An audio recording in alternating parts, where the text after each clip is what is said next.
Hare Krishna, Hare Krishna, Krishna Krishna, Hare Hare,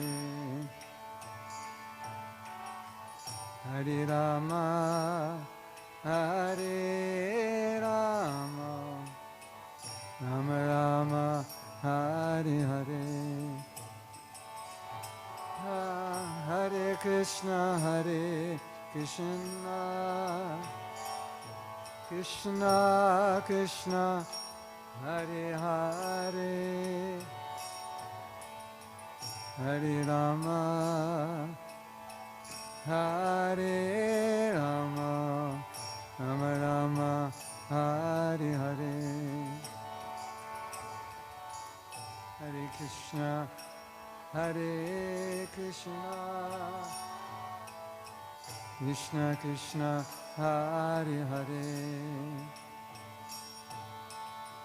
Hare Rama, Hare Rama, Rama Rama, Hare Hare, Hare Krishna, Hare Krishna, Krishna Krishna, Hare Hare, Hare Rama, Hare Rama, Rama Rama, Hare Hare, Hare Krishna, Hare Krishna, Krishna Krishna, Hare Hare, Hare Rama, Hare Rama, Rama Rama, Hare Hare. Jai Gaur Premanandi. Srila Prabhupada ki jai. Okay, the Vastu is not good. We have to change it. So, you want to take the harmonium? What we want to do is, we want to get, the back people are too far, I can't see you. We want to get on more seats over here on the side, so kind of make like a semicircle. And I can't stand sitting up here. I feel so weird. So if we can move this back, I'll sit down here. That's possible? It's not that heavy or what? The stage back? On the stage. Okay. So we have to move it back a little. That's okay. We'll just move the chair. So, yeah, like this. You can come all the way over here.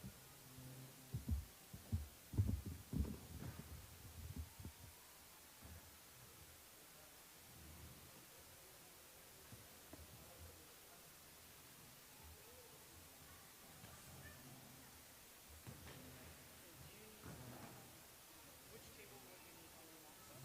Okay. I only need one.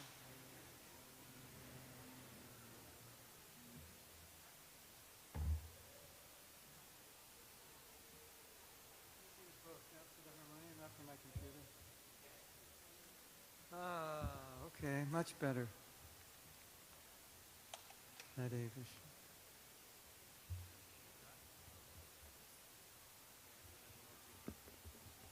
I don't know. Just wait a second. I'll let you know.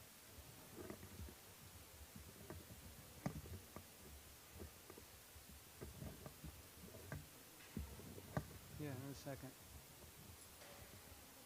Wait a second. I'm completely in control. I do this all the time. I just have to, everything has to like be right. Then we'll do it. Okay. I hate introductions. So I gave him a short introduction. No. Say it in Hindi so I don't have to understand it. You know, it's actually better that the speaker does an introduction, and I'll explain why. For those of you who are speakers, because there's nothing in that introduction that says anything directly about my qualification to teach this workshop. It just tells my history, when I was initiated, where the services I did. It says nothing about this. So he's going to read it, and then I'm going to give the actual introduction after he gives that. Okay? Hare Krishna. Whatever you're comfortable with, Mahatma Prabhu. If you want, you can take the... You want to know a little bit about it? Okay, wonderful. It's not much. I edited it down. All right, he'll edit it up. I edited it slightly, Okay. Mahatma Prabhu, but it's really nice. So welcome everyone to this historic 2.5-day Japa workshop. We are very fortunate to have His Grace Mahatma Prabhu with us. But before we get into introductions and a little bit about the workshop, I wanted to give some pointers on the logistics and housekeeping. So firstly, we're trying to create a sacred space here. So please keep your cell phones off. If not able to do so, at least in silent mode. Washrooms are downstairs from the double doors as you see outside the archway. The schedule, we have 2.5 days. Today we're getting the ball rolling. The workshop will wrap up around 9 p.m. followed by takeout prasadam. Tomorrow, Saturday, October 4th, we're starting the workshop promptly at 10 a.m. and we will wrap up by 6 p.m. And Sunday, October 5th, the final day of the workshop will start at 10 a.m. and we will conclude the workshop at 4 p.m. And you're thinking, how can I sit here all day? It's going to be torture. Don't worry. By the time it's 6 o'clock, you'll say, where did the time go? I'm not going to be lecturing the whole time. We're going to be chanting, we're going to be reflecting, discussing. For those who have previously attended the workshop, they have mentioned that it is life transforming. It is life transforming. Oh yeah. So at least Japa transforming, Japa and that transforming. will transform your life if you transform your Japa. That's right. So during this workshop, we'll gain various insights on how to improve our Japa, deepen the intimacy with the holy name, overcome inner obstacles, and integrate chanting into our daily lives. But now about our esteemed guest, His Grace Mahatma Prabhu. So Mahatma Prabhu's journey began in 1969 when at the age of 19 he personally met Srila Prabhupada in Los Angeles. And in 1970 he received initiation from Srila Prabhupada. Since then Mahatma Prabhu has rendered numerous services in ISKCON, and this is his words, rendering from bathroom cleaner to cook to book distributor, Sankirtan leader, and even temple president. His heart has always been... 4 times. Temple president. The 4th time I made a vow, I'll never be temple president again. And I've kept that vow. That was in Mauritius? Yeah, that was the last place. Mauritius, yeah. I made the vow in Mauritius. And I've kept it since 1992. So his heart has always been to serve where needed. And over the decades, this has evolved into a primary focus on teaching and writing, especially on topics most relevant to devotees' spiritual lives. About 20 years ago, he formed a company known as Sattva to channel his energy into seminars, retreats, online courses, social media, and books for both devotees and the wider public. He travels up to 6 months a year, sharing Krishna consciousness in places such as Mexico, South America, South Africa, Mauritius, Australia, India, Europe, and China. And Canada. And Canada now. Haribo! We want this to become an annual stop for Mahatma Prabhu. Yeah. Yeah, we'll see what Krishna has in store and what my wife says. Yes. Since the COVID lockdown, he's been based in Alachua, Florida, where he resides with his wife, Japa Mataji, who we're very much missing here today, and his daughter, Shama Mandali. So he began accepting disciples in 2013 and continues to guide them with compassion and clarity. Mahatma Prabhu is also well known in ISKCON for his devotional music, most notably the recording of his Brahma Samhita, which continues to inspire devotees around the world. And just a few years ago, you released the second rendition, an updated rendition of the Brahma Samhita. Both are available on his YouTube channel. So it is our great honor and my great fortune to welcome His Grace Mahatma Prabhu. So let's please, and because it is a Japa workshop, let's welcome him with the one full Hare Krishna Mahamantra. Everyone together. Hare Krishna, Hare Krishna, Krishna Krishna, Hare Hare, Hare Rama, Hare Rama, Rama Rama, Hare. Over to you. So what is not in the bio is that I lived in Toronto in 1972 from March till June. on Girard Street. Yeah. And I got pneumonia because I'm from Los Angeles. And I decided, bye-bye Canada, it's too cold. I was the temple president of Vancouver for about a year and a half. That was the first time in my life I saw snow. And about 14, 15, 16 years ago, we did a workshop here on forgiveness. I can't remember the exact date. I don't know if any of you were at that workshop. Any of you were here 15 years ago? No. Anybody remember? I might have done a Japa workshop then, but so I've been teaching about Japa for about 20 years, and what I've done, not that I was consciously doing it, but by teaching it, I came to understand more precisely what makes a difference in chanting. So the purpose of this workshop is not to give you a lot of information. The purpose of the workshop is to permanently damage your bad japa. To make it, my ultimate goal is to try to make it impossible for you to chant bad japa ever again. That's my intention. So, you can take notes, but the real thing is to embody what we're teaching within you so that the way you approach japa is going to be different, better than the way it is now. And that's basically all I'm trying to do, is kind of change your attitudes towards japa. So change the way you see it. It's like when you have a marital problem, a lot of what the counselor does is help you see your partner in a better light, because you may be very critical and negative and so on, and they'll say, well, what's something you like about your partner? And what did you like when you were first together? And they're changing your vision, because a certain vision is, ugh. And if we change that vision, then japa becomes easier, becomes more important, you do it better. And basically what I'm going to do, I think, for most of you is how should I say, what's the word? I'm going to, what? Reinvent, maybe. I'm going to,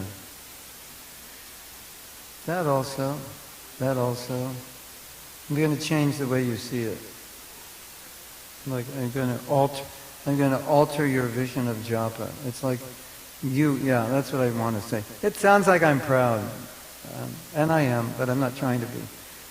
I'm going to help you alter your vision of japa so that you're going to hopefully see japa in a different way, in a way you've never thought about it, or maybe you thought about it, but you didn't embody it, and awaken you. And just my experience from doing this, many people say, well, I didn't even know I was supposed to chant like that. Nobody told me. And today I was listening, I was doing some study, and I was thinking, there's so many things in our philosophy we don't get. It's like it's just kind of floating here, but it's not coming into our life, we're not becoming it. And so we hear a lot of things about japa, but unless we embody it deeply, it doesn't resonate deeply, and it doesn't change us. So now we're going to do something extremely depressing. Not for everybody, but maybe for some of you. Yeah. Well, it'll be depressing for everyone when we get the results. I would like you to grade yourself on your japa. And I'll tell you how to score yourself. 5 is not good, and 5 is not bad. 5.9 or 5.1 or above is good. 4.9 or below is bad. 1 is really bad. 10 is really good. If you're at 10, you're probably chanting 192 rounds. And if you're at 1, you're struggling to chant 1. And you probably put your bead bag down before you finish the first one. If you're at 5, it's like you finish your rounds and I say, how were they? And you're like, If you're below 5, it's how were your rounds? Not so good. Above 5, how were your rounds? Pretty good. And so, look at it this way. You can be thinking about that number. It's not, thank you, Prabhu. Hare Krishna.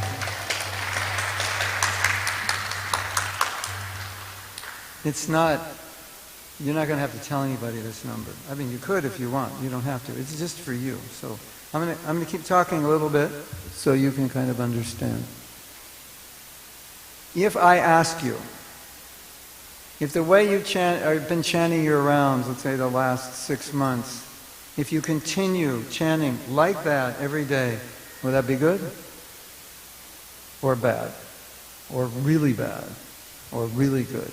So that's how you give yourself a score. Like, when you finish your rounds, do you feel like this, if I chant like this every day, I'm going back to God in this lifetime, I'm going to end up loving Krishna, I will be so attracted to Krishna in devotional service and so detached and pure? Or is it like, I'm not sure. So that's how you score yourself. And this is just for you to analyze. Now here comes the depressing part. We're going to do a survey. I've done this survey like 50 times. I already know the results. You're a random sample that will be the same. I would like everyone to close their eyes because I'm going to ask you your score and I don't want you to be embarrassed. So can you all close your eyes so you won't see anybody? Close your eyes, please. So raise your hand if you're out of 5, like right in the middle, out of 5. Okay. Raise your hand if you're below 5.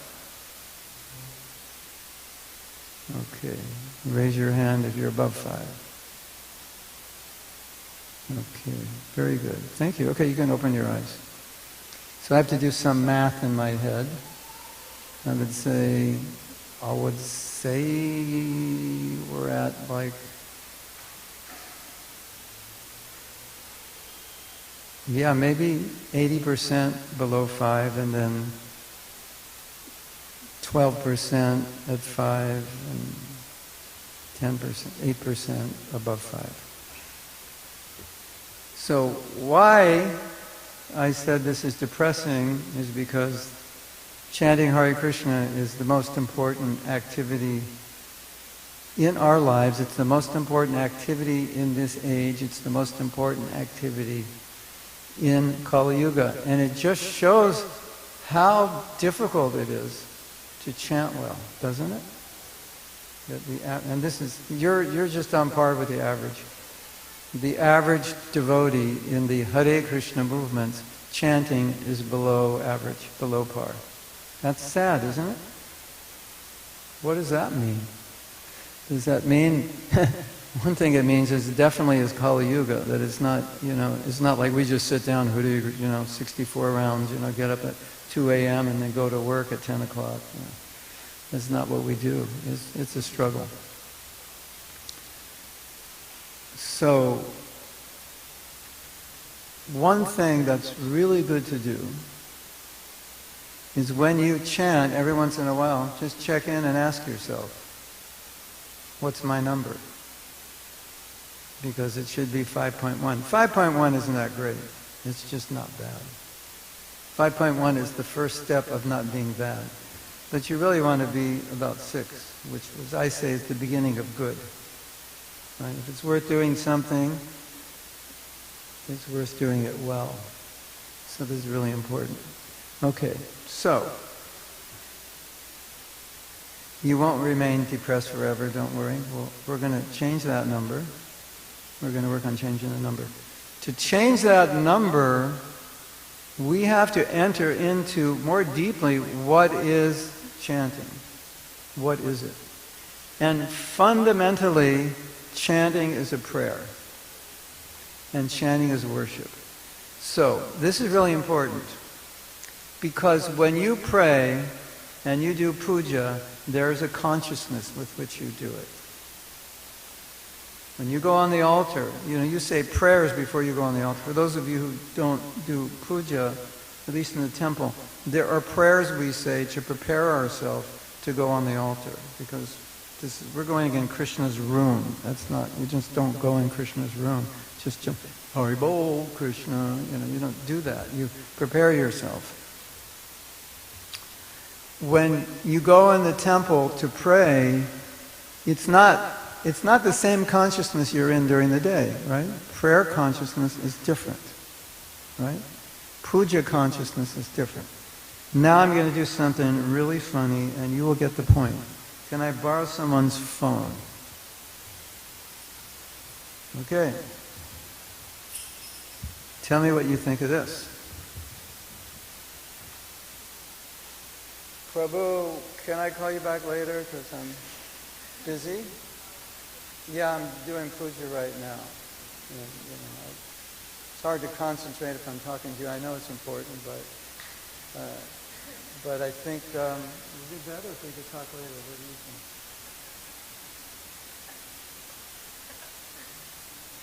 Okay. Is that weird?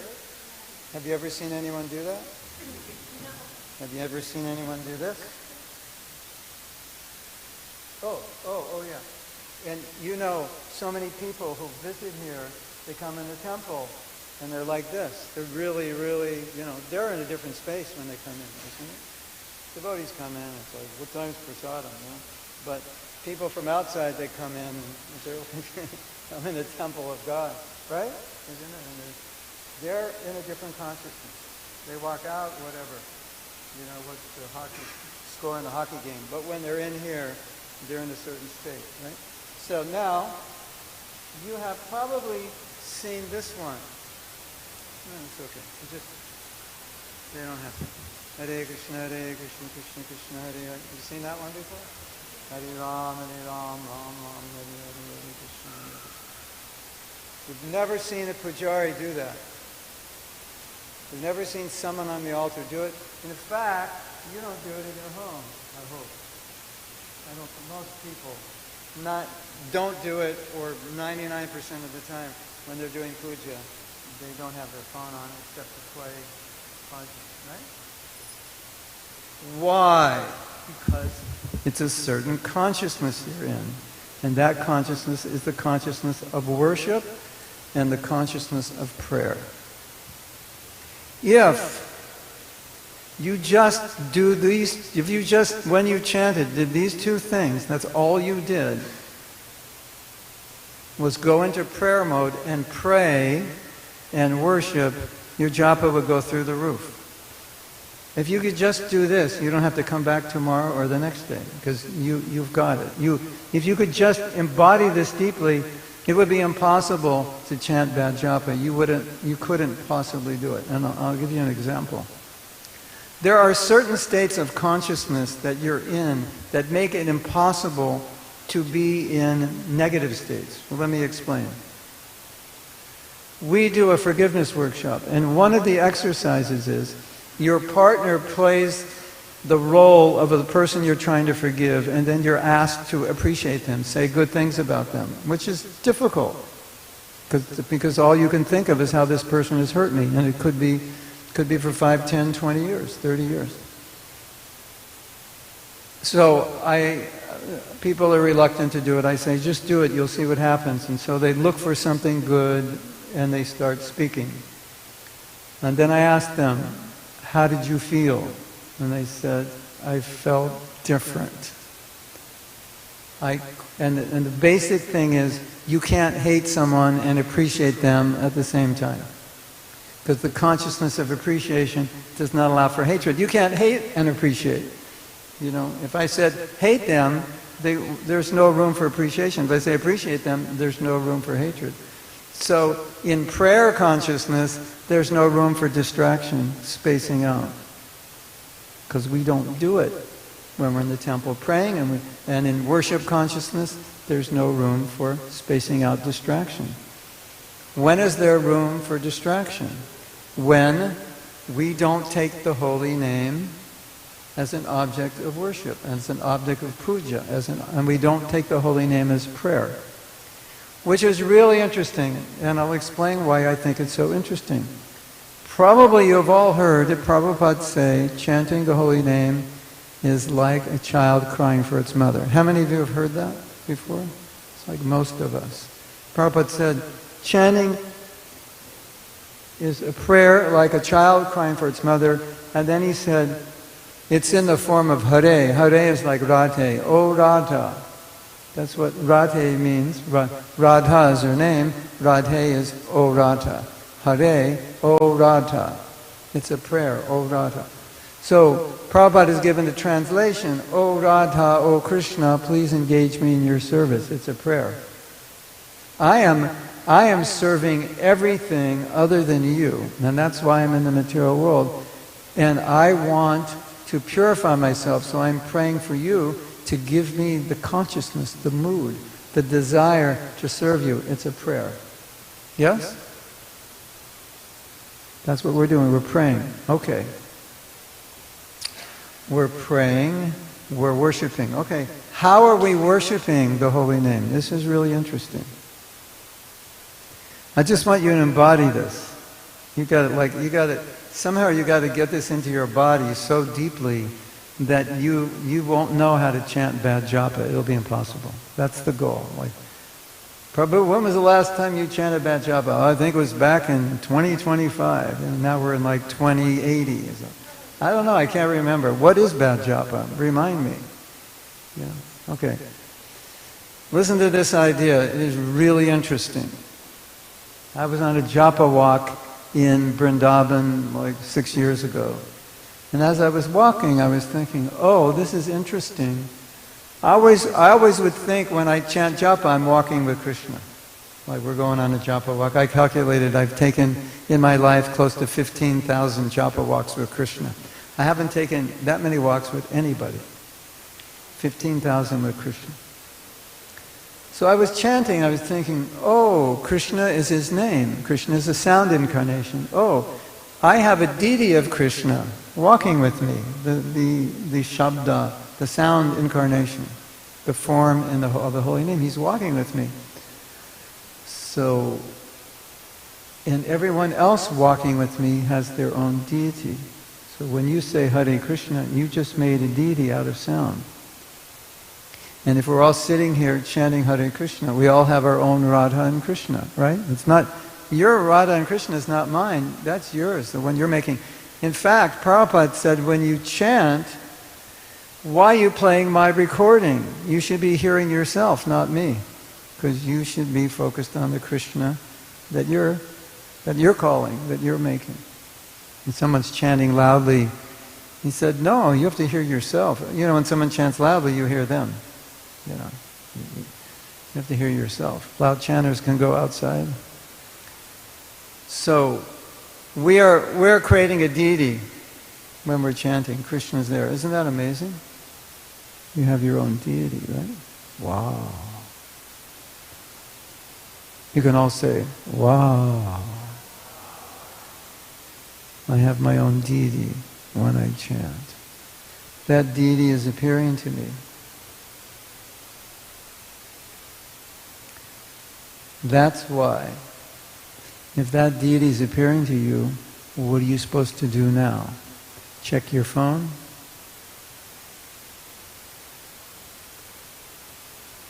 You know the joke? Yadunath's a comedian. He said, you know, ever since I became a devotee, my left arm got really strong. You know, Hare Krishna, Krishna Krishna, Hare. Cook the sweet rice on Sunday. Hare Ram, cleaning, and, you know. My dear devotees, here's the funny one. I'm in a car and some devotee's driving, Hare Krishna, Hare Krishna, Hare Krishna, Krishna Krishna, Hare Ram, looking at his GPS. I say, Prabhu, would you put your deities, like glue tack your deities on the counter and do artik while you're driving? Of course not. So why are you chanting? Because there's a deity there that you should be worshiping, you should be honoring, you should be praying to. That's japa. In case you didn't know, that's japa. Everything else, I don't know what it is. It just looks like japa, but it's not. That's so important to understand, because if you want to chant japa well, you have to clearly understand what it is, and you have to clearly understand what it isn't. So when you're deviating away from it, you catch yourself and go, oh, that is not japa. Like sometimes say, Devotees say, Prabhu, when I chant japa, my mind is all over everywhere. I say, oh, that's not japa. You're not chanting japa. It just looks like it. So, what is the problem we all have? One of the biggest obstacles is we think if I just chant my prescribed number, whatever your number is, if I just chant that, it's good, I've done it. No. No. No. Could you imagine a temple that had 16 broken mridangas? And every mridanga you hit sounded like this chair. It was like useless, right? And you go around boasting, our temple in Toronto has 16 mridangas. We have more mridangas than any temple. It's like a big deal, they're all broken. Like so I chant 16 rounds a day. Yeah, okay. Here's something really interesting. And this is for deep reflection. If you have difficulty in Krishna consciousness, like some persistent anartha, some very strong attachment, and you just can't let it go. You know why? It's because you've got 16 broken mridangas. If you chant properly, you might have problems, because we all have problems, but they won't be big problems. I can guarantee you. I mean, you might have, psychological issues or some addiction. That's a different thing. But generally, the general obstacles to spiritual life, like intense anger, intense greed, intense lust, all these things, if we chant well, they go down, relative to where you started. So this is really important, because have you ever felt like, I don't know when I'm going to be Krishna conscious, because I've been chanting so long and still I have blank. That means, according to Bhaktisiddhanta, we're chanting a shadow of a name. It's not the real name. Would you like some pakors? They're on the wall there. There's the shadow on the wall. Would you like one? I don't think so. So this is important to understand, because this is the problem right here. We think if I do the number, it's good. You know where that comes from? It comes from a ritualistic approach to bhakti. Because bhakti, if the number is important, why did, if what you're doing externally is so important, why did Krishna say, offer me a fruit, leaf, flower, or water? Those are not important things. What did he stress? Bhakti. Offer me with love. That's what's important, right? So, Bhaktivinoda Thakur said, if you do not chant properly, you could chant 100 rounds. If you're making offenses, you could chant 100 rounds and you won't make any advancement, because you're not actually chanting. It's like a shadow. It's not the real name. And that's why when Prabhupada initiated Devotee, I guess we're having the initiation lecture now. That's why we have initiation Sunday morning, but I guess this is the lecture. That's why at initiation, what did Prabhupada do? He said, you must recite the 10 offenses. Why? Because I'm giving you the holy name, and if you don't avoid the 10 offenses, the holy name will not be powerful. Not powerful enough to help you become Krishna conscious in this life. Now, Prabhupada multiple times said, if you chant 16 rounds and follow the 4 principles, you will go back to Godhead in this life. And every time he said it, the devotee said, no way. And Prabhupada said, he didn't say yes way, but Prabhupada said yes. But Prabhupada, how could it be? What else? We must be a... But what? And Prabhupada said, no, if you chant 16 rounds, 4 principles, I'll take you back to Godhead. What did he mean? He meant 16 rounds chanted properly. Param vijayate Sri Krishna Sankirtan. What does that mean? The holy name is victorious. What does that mean? There's no maya that you're in, the holy name can't conquer. There's no anartha you have, the holy name can't help you overcome. That's what it means. If you don't feel like that, the chanting has to improve. Because if you chant properly, you will feel unconquerable. Because the holy name is unconquerable. You will feel victorious. And that's why Prabhupada said, if you chant 16 rounds, you can go back to Godhead in this lifetime. It's that powerful. So, here's the problem. If you're not able to access that level of chanting, you'll never have faith that it's that powerful because you never experienced it. Yes? Does that make sense? How can you say it's so powerful? I've never experienced it. Probably a shadow of the holy name, not chanted properly. So, Krishna is in his name. We have a personal deity. He's with us when we're chanting. You've heard that before, right? It's a whole lot different to realize it than it is to hear it. Because if we actually realized it, we could not chant in a distracted way because we would be realizing Krishna's there. Just as when you worship the deity. You're not distracted. Krishna's right there. Yes? Krishna is his name. He's not in his name, he is his name. When we are chanting Krishna is there, we should be conscious of that, and we should be in prayer mode to pray to that Krishna who appears on our tongue. What do you pray for?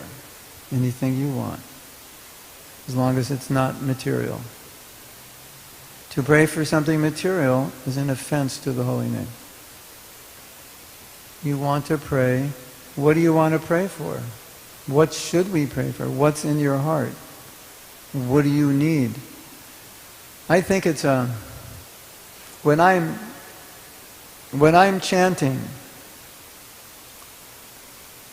and I'm conscious that Krishna's there, my first thought is, oh, this is good. Krishna's here. My mind is focused on him. Now I can ask him whatever I want. It's like, Krishna came to your house. It's like, wow, thanks for coming. I wanted to ask you something. Now you're here. I can ask you. Could you pull this out of my heart? Could you empower me to do this? Can you help me become fearless? Can you help me love you? So many things. So when you're focused and you're chanting Krishna's in his name, then you can think, now I have a chance to ask Krishna to help me with my bhakti. Do you think Krishna will help you with your bhakti? Of course. Only 3 people think that. Do you think Krishna will help you with your bhakti? Yes. Of course. Do you need help with your bhakti? Yes. Of course. Is it a loss if we space out when we chant and we don't even ask Krishna for help? Then how difficult is it going to be Krishna conscious when the very process that enables you to become Krishna conscious is not done well? I've got 16 mridangas and none of them work. Hare Krishna. Have I made you feel bad yet? We start by making you feel bad. That's my strategy. Bhaktivinoda Thakur said we should feel remorseful for having chanted bad rounds. Wow. Interesting. What does he mean by that? When we don't chant well, it's called aparad. Aparad means offense. In Vaishnava theology, the goal of every devotee is what? To get mercy of their guru, to get mercy of Mahaprabhu Nityananda, mercy of the deities. That's the goal, isn't it? Oh, Gurudev Kripa Bindu Diya Koroi Dasi. Give me a drop of mercy. I am your servant. So many prayers. Give me mercy. You see a sadhu. Maharaj, give me your mercy. Yes? Because we know mercy does magic. With mercy I can do what I could never do on my own. I need mercy. I'm weak. I can't do this. I have so many faults. Oh Gurudev, help me overcome these faults. Yes? I think everyone from India knows that well. Every time you see a sadhu, you ask for mercy. That's natural. You were raised that way. What is mercy? What does it mean? You have effort and you have mercy. Krishna is up here. This is prema. We're down here somewhere. And by our best efforts, we'll get about here. So we got a long way to go. How are we going to get from here to here? You try. You're going to hit a ceiling after a while. We're conditioned souls. How do you get here? Mercy. It's the elevator. You get on the elevator, it takes you up. It's too high to climb.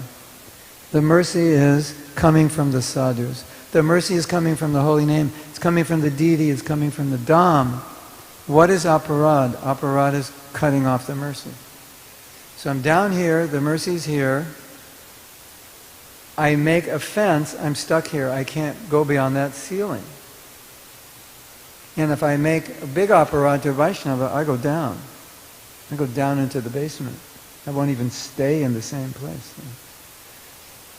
So, aparad is the opposite of mercy. We need mercy. Turn to the person next to you and tell them, I need mercy.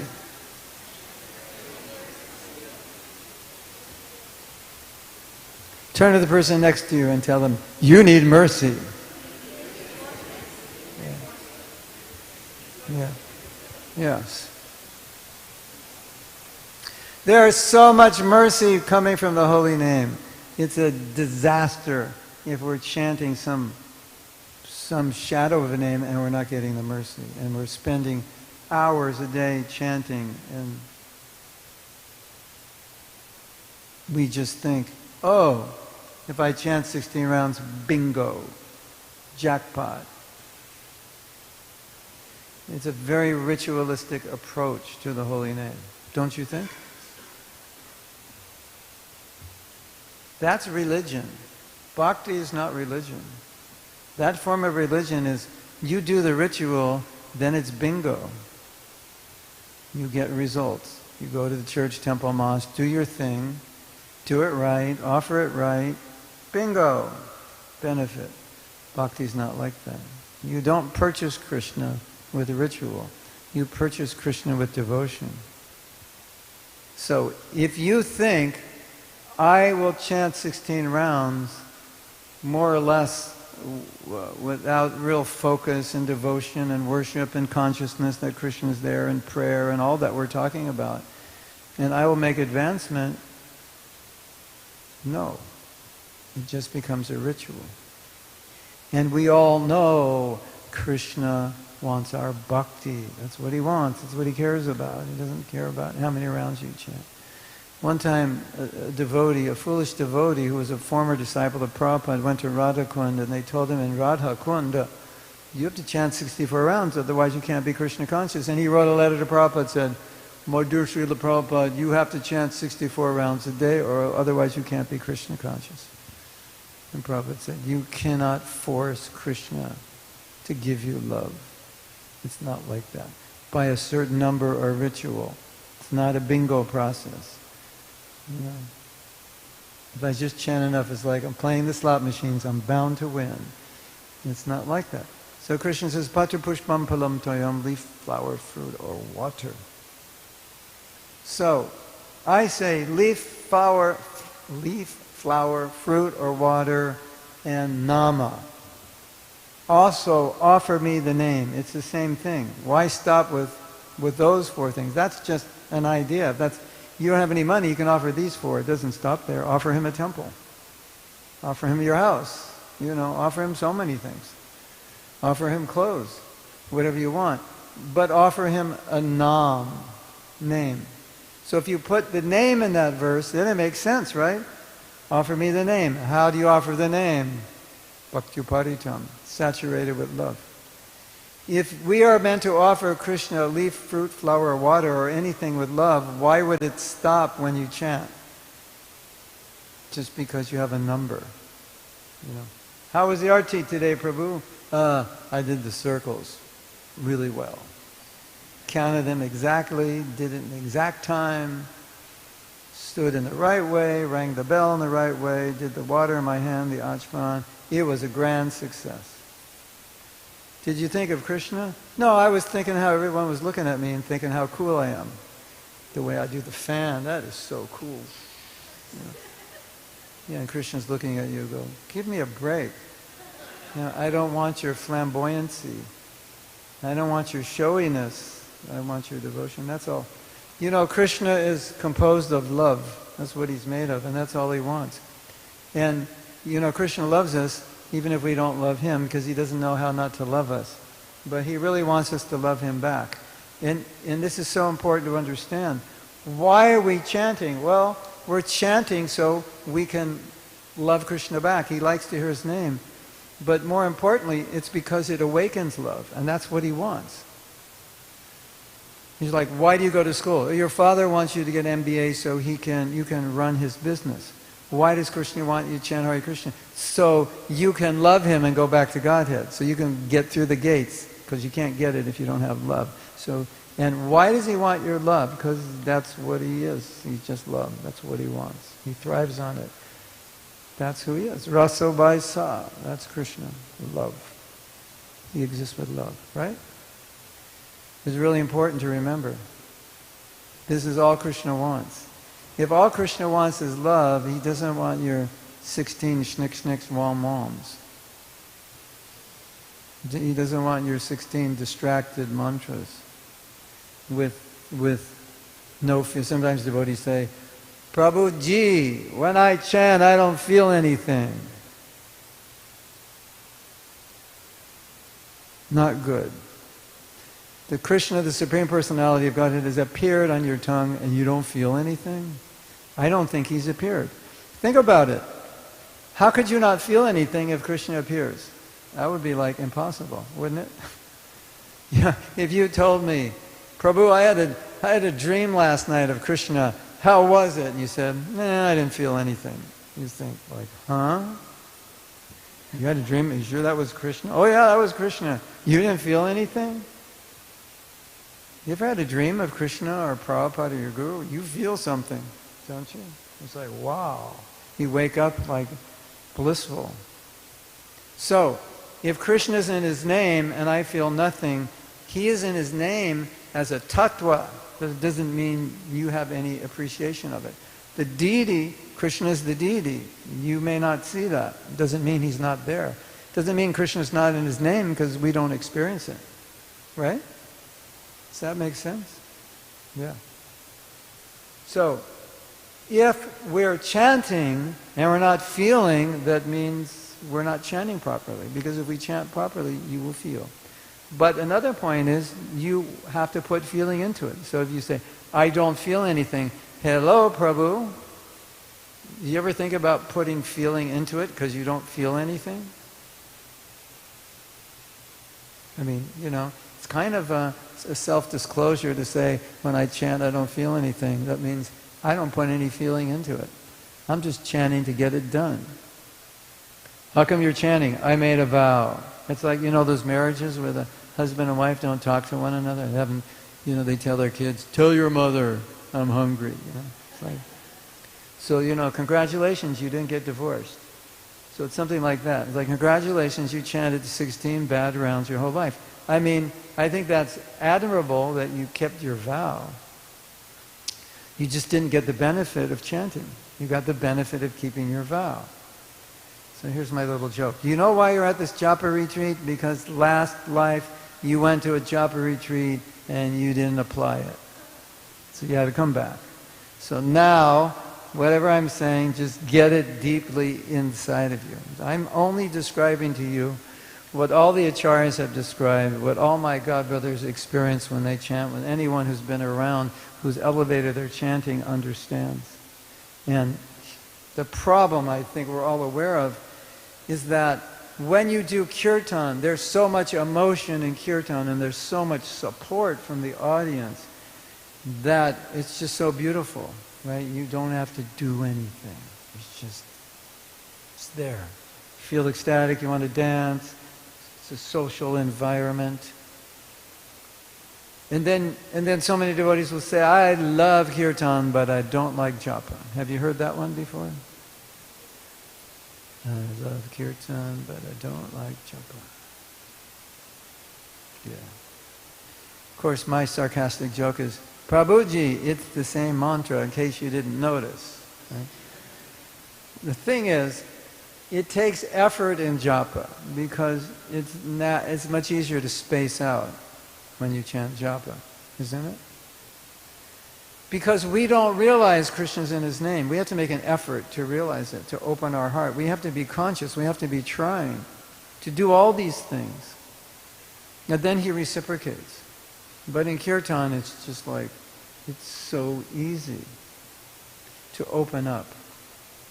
But the difference is, I think a lot of you don't understand how special Japa is because you never had it really a good Japa.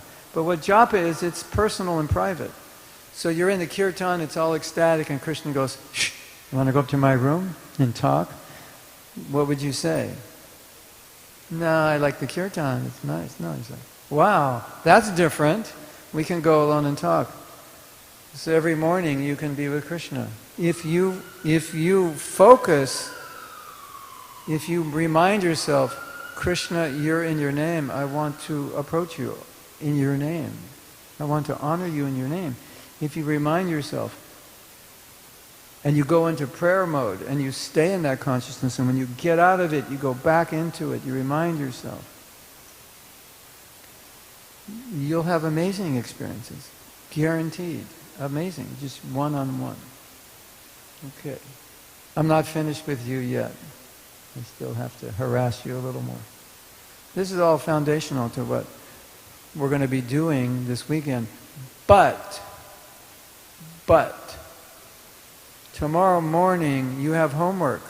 And your homework is to apply everything you're learning tonight in your japa, to make an effort to chant amazing japa, like off the charts, better than ever. That's your homework for tomorrow. So the reason we start on Friday night is so that you can chant good japa. Because if I don't do this on Friday night, Saturday morning you'll come in the same japa you've always chanted. But now you hopefully will come in at least with an effort and some experience, maybe some better, some worse.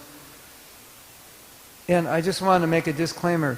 Whatever I'm saying, it's not like absolute, you have to do it. You just take it on board and see what resonates with you. Because one thing I said might be enough. You go, wow, that just hit me. And everything else is like, I don't need it. This one includes everything. So here's another one.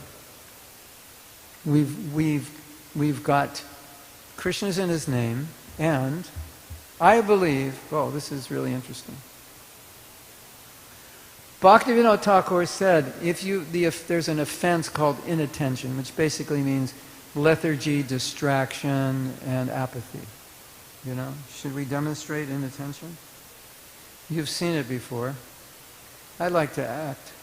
Here's my big chance. I like Sankirtan because I used to act. This is what lethargy looks like. Hare Krishna, Hare Krishna, Krishna Hare Hare, Hare Ram, Hare Ram, Ram Ram, Hare Hare. The mother says to her kid, her 10-year-old boy, "Can you clean up your room?" And he said, "Do I have to?" Did you ever chant like that, 10-year-old boy? Hare Krishna, Hare Krishna, Krishna Hare Hare, Hare Ram, Ram Ram, Hare Hare. That's apathy, isn't it? And then distractions. Hare Krishna, Hare Krishna, Krishna Krishna, Hare Ram, Ram Ram,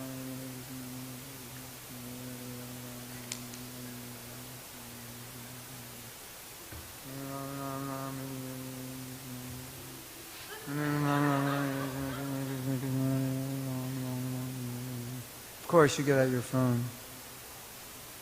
Worst enemy to japa is your phone. You should be on the roof while you chant. They have a box, you know, it's got a timer, you can lock, the box locks. You can't open it until the timer's in. Just put your phone in, get a box, put your phone in. Your japa immediately go up 50% just by that, right? Lethargy.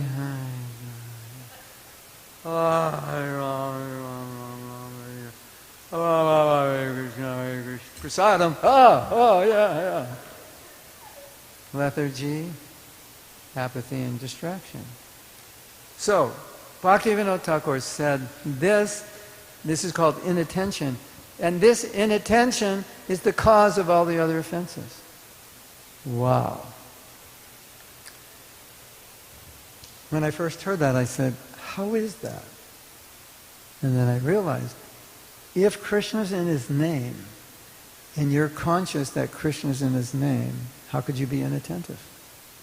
And if you're not conscious, like in this example, did I look like I was conscious that Krishna is in his name? No way. I didn't, did I? Isn't that interesting? If I am just conscious that Krishna is not in his name, Krishna is his name. If I'm just conscious that Krishna is his name, if I'm reminding myself, Krishna, you are here. I don't even realize you're here, but I'm reminding myself, Prabhupada said you're here. And I practice chanting, respecting you, that you're present here. I honor you, I worship your name.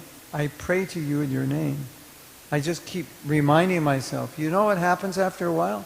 You program that in as a default. That's just how you chant. Because right now we all have a default. And if that default isn't good, that's a problem. Right? Yeah, I'm going to prove it to you. Pretend I'm like a robot. Like if you do something every day, you become like a robot. So every morning, when you chant, you put your hands on your beads. Right? And something happens when you touch those beads, and you may not be aware of it, but there's an energy shift in your body. Either up or down. And if you don't like to chant, there'll be a negative energy. Your energy in your body will go down. And your mind will start saying things, consciously or subconsciously, kind of like, complaining, like a little kid has to eat his spinach and he doesn't like it. Your mind's going to do that. Yes?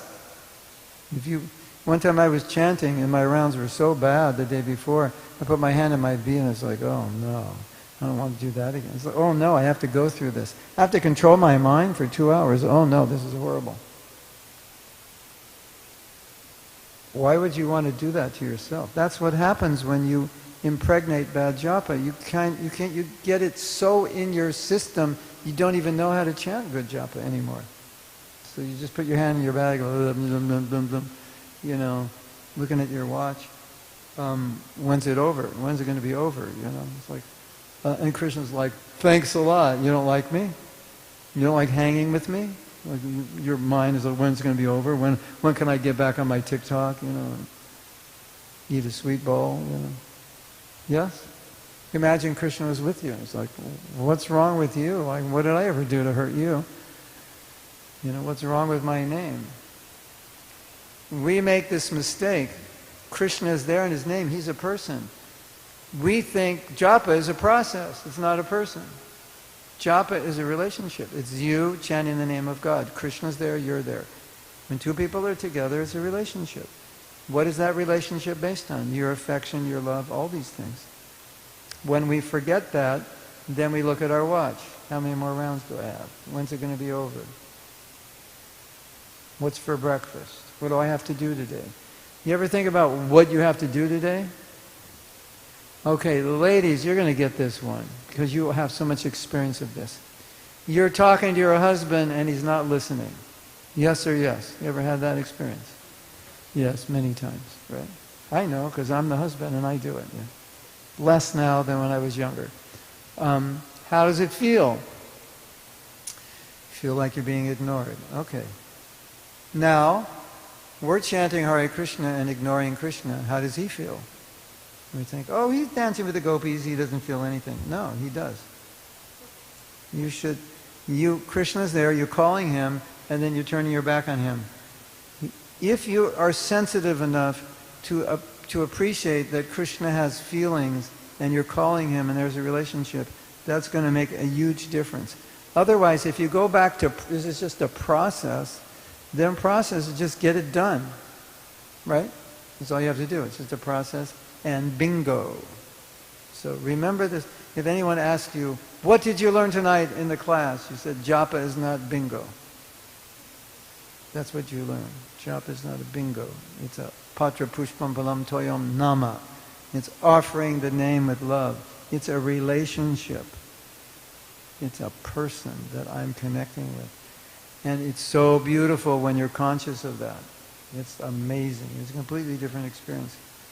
So, Another important aspect is appreciation of the holy name. Most of us know the history of Lord Chaitanya. Lord Chaitanya came because he saw that people were not taking his advice when he came as Krishna, and he wanted to give them something. And so the holy name is there in the Shastra, but he wanted to make it more powerful. So he decided, we're going to add some ingredients to the holy name. We take the Hare Krishna mantra, we're going to mix it up with a little prema, a little Braj Bhakti. This is Kali Yuga. These people with the ordinary holy name, they're not going to get it. We need something more. This disease, they're in like 12th stage cancer. They're really bad. We need something powerful. So he mixes prema into it, and so that anybody who chants the holy name can get prema. And all you have to do is chant. You don't have to do some big austerity. 4 regulative principles, which historically was just considered moral activity that everybody did, not like a big thing, right? You just do that. You get the holy name, you chant it, and you will get love of Krishna. You know how hard it is to get love of Krishna in the mood of the gopis? It is pretty much impossible. But Mahaprabhu comes in Kali Yuga. And in one lifetime, if I take the holy name properly, I can go back into Krishna Lila. That's amazing, isn't it? I mean, one lifetime is not long. How long have we been in the material world? A long time. Yes? So imagine forever, if you can. Try to imagine forever. Now, we could be at the end of forever in this material world. Like we've been here so long in so many bodies and suffered so much. And we are on the cusp. Mahaprabhu said, Prabhupada said, 16 rounds, 1 lifetime, 4 principles. You could actually be dancing with Krishna 10, 15, 20, 30, 40, 50 years after unlimited lives in the material world. That's amazing. And not only is it amazing, but you'll go right to Krishna Lila in Vrindavan. That's crazy, isn't it? So that's the gift of Mahaprabhu. You don't have to be a Brahmin. You don't have to be anything. It doesn't matter what you've done, where you've been, where you're coming from. We will give you the holy name. If you take it properly, try to avoid the fences, try to follow principles, you can get love of Godhead in this lifetime. Turn to the person next to you and say, Prabhu, that's amazing.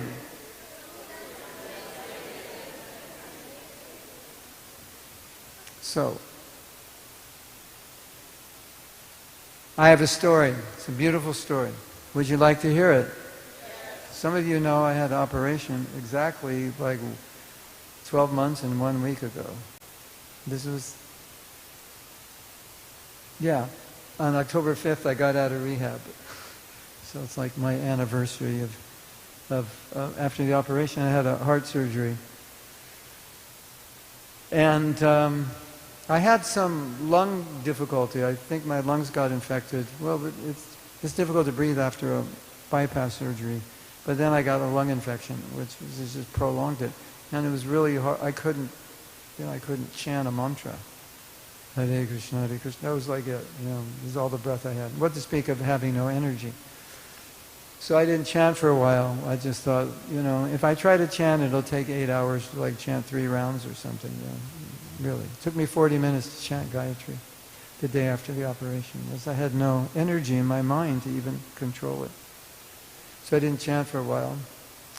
And then I was looking at my phone. I have my score of rounds to make up. I'm at like 100 and I don't know where I'm at now.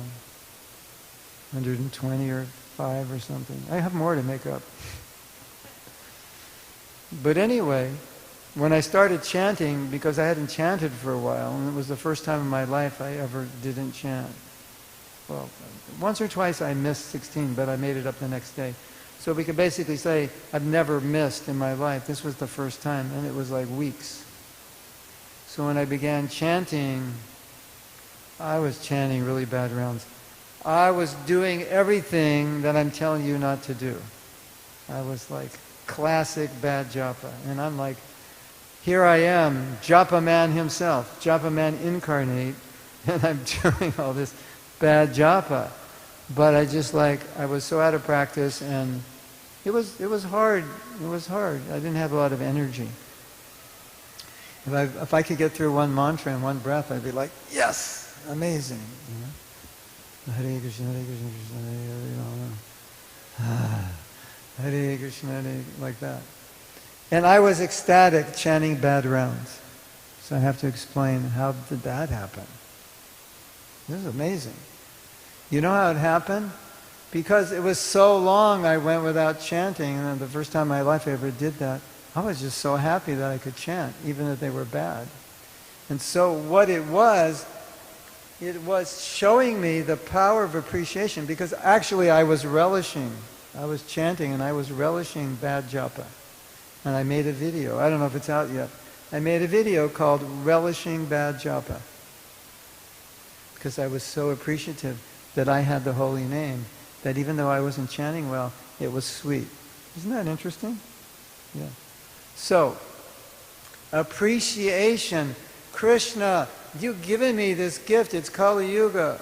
By your mercy, in this lifetime, I, who am not qualified, who do not have the strength to elevate myself to the stage of bhava, by your mercy, you've given me the holy name and I can do that. Wow. Thank you.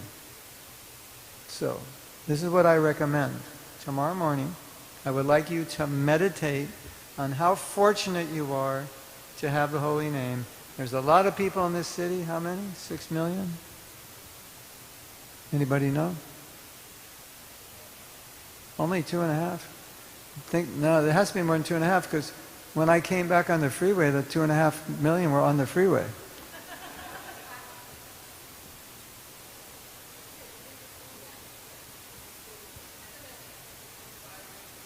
Yeah, 5 or 6. Yeah. 2.5 are on the freeway at all times, and the others are walking around somewhere. Yeah. So we'll just say 5 million. It sounds good. There's 5 million people in this city, and there's, I don't know how many of you are here. 50. 50 of you are here. Turn to the person next to you and tell them, you are the most fortunate person in Toronto.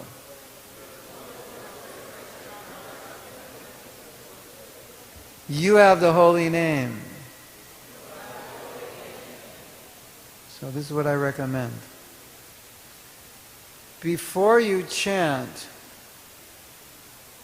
what is so important is to start out with a high level of appreciation and a high level of prayer consciousness and proper mood. So to create that mood, I recommend always begin by saying, thank you, Krishna. You can add to the thank you, you can give details, but you know what you mean when you say thank you. Thank you, Krishna, for giving me the holy name. And thank you for allowing me to chant and not kicking me away. That starts appreciation. It's so beautiful. Appreciation is so powerful. Because all that distractive chanting, what is it? No appreciation. Isn't it true that when you're not appreciating, you rather be doing something else. You don't want to be chanting. It's getting in the way of more important things, like TikTok and Instagram. Right? Yes? Yes? Yes? Raise your hand if you're still here. Yes? Okay, I was worried. I thought we lost a few of you. Yeah. Yes. So here's an interesting fact. Some of you may know this. I learned this from my wife. She's a marriage counselor. And she said, she learned this, that how a conversation starts is how it ends. If it starts bad, it ends bad. If it starts good, it ends good. Isn't that interesting? Starts going up, it keeps going. You stupid idiot, I can't believe you did that. What is wrong with you? Oh my God, can't you get your act together? How's that conversation going to end? Pots and pans flying over the house, right? honey, you're amazing. You are fantastic. You're the life of my life. I just wanted to talk about one thing. Maybe, we could talk about it. What do you think? Yeah, I appreciate you so much. But is it possible you could do this? Where's that conversation going? It's going up. Yes. So, here's your choice. Tomorrow morning, you have two choices. Choice number one, you put your hand in your bead bag. Choice number one is, ugh.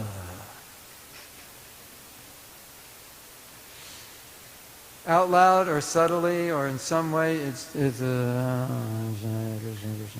you have choice number two, thank you, Krishna, for giving me the holy name. I am the most fortunate person. I am so grateful. Hare Krishna, Hare Krishna, Krishna Krishna, Hare Hare, Hare Ram, Ram Ram.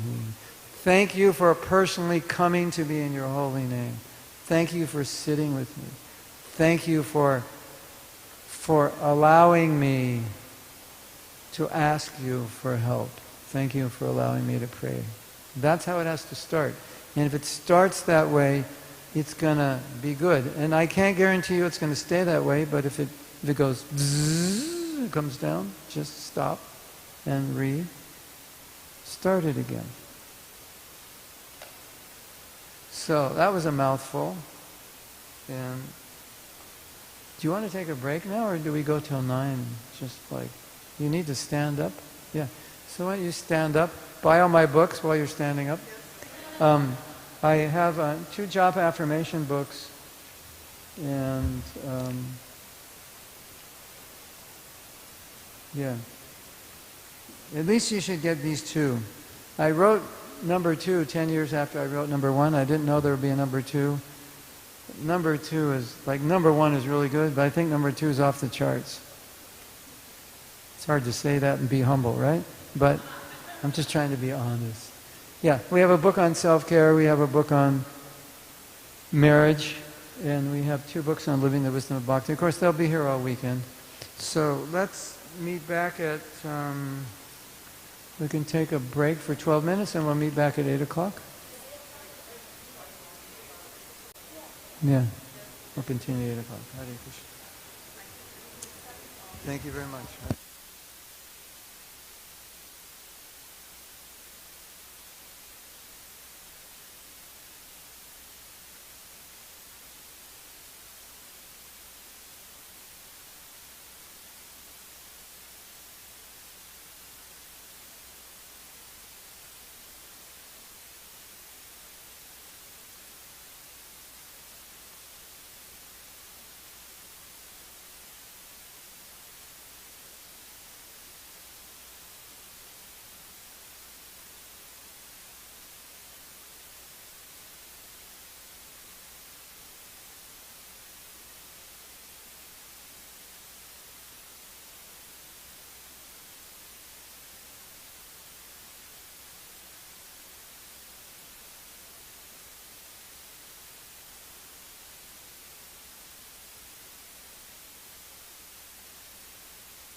Hare Hare Hare Rama Hare Rama Rama Rama Hare Hare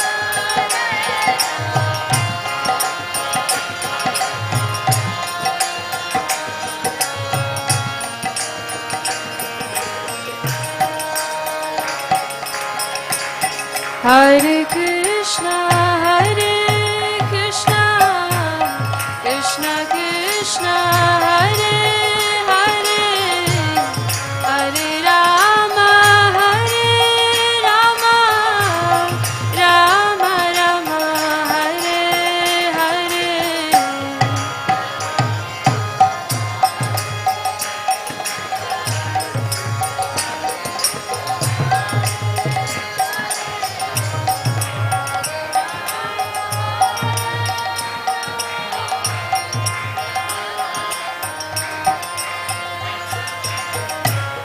Hare Krishna, Hare Krishna, Krishna Krishna, Hare Hare, Hare Rama, Hare Rama, Rama Rama, Hare Hare.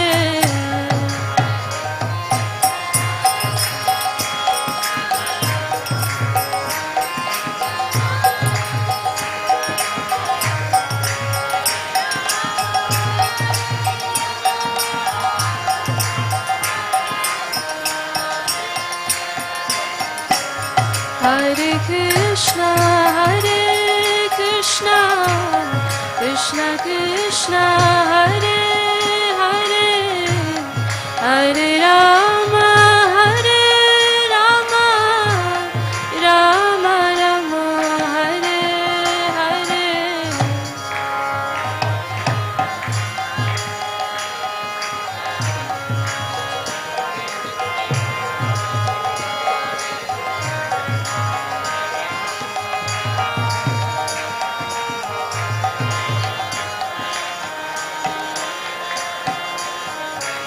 Hare Krishna,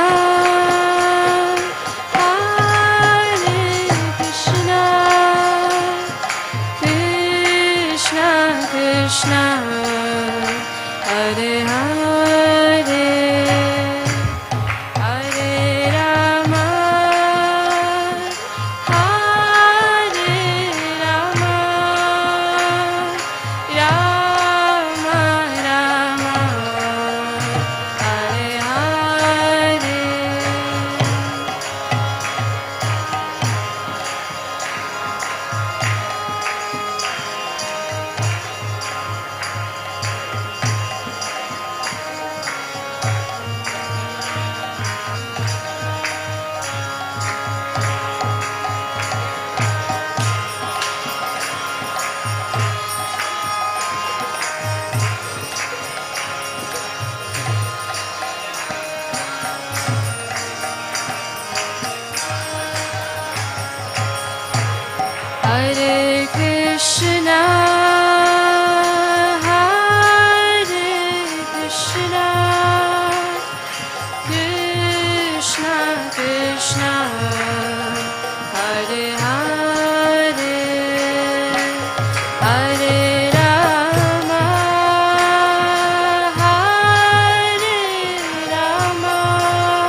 Hare Krishna, Krishna Krishna, Hare Hare, Hare Rama, Rama Rama, Hare Hare.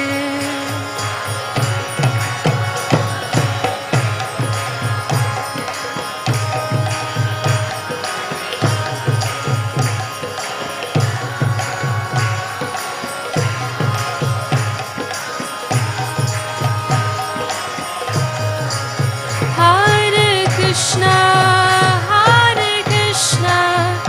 Krishna Krishna, Hare Hare, Hare Rama,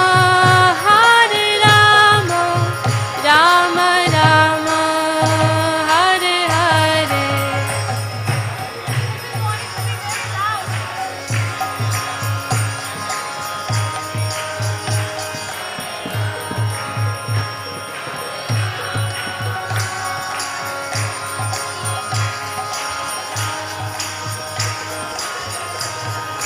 Hare Krishna, Krishna Krishna, Hare Hare, Hare Rama, Rama Rama, Hare Hare.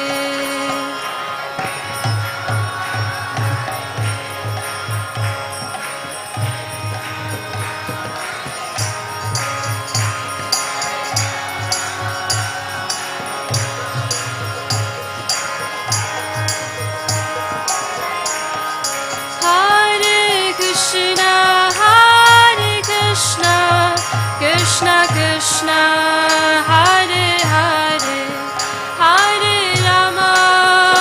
Rama Rama, Hare Hare.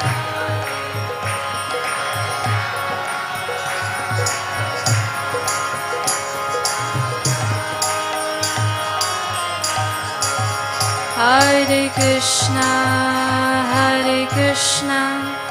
Krishna Krishna, Hare Hare, Hare Rama, Rama Rama, Hare Hare.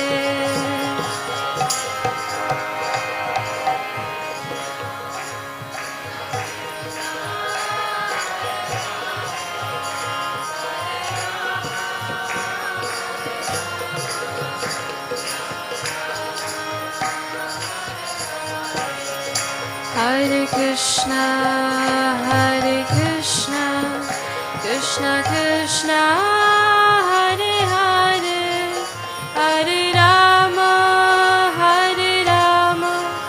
Rama Rama, Hare Hare.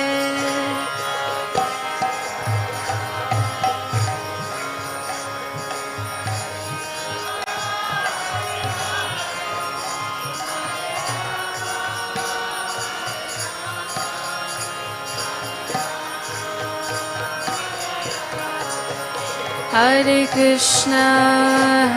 Krishna, Krishna Krishna, Hare Hare, Hare Rama, Rama Rama, Hare Hare.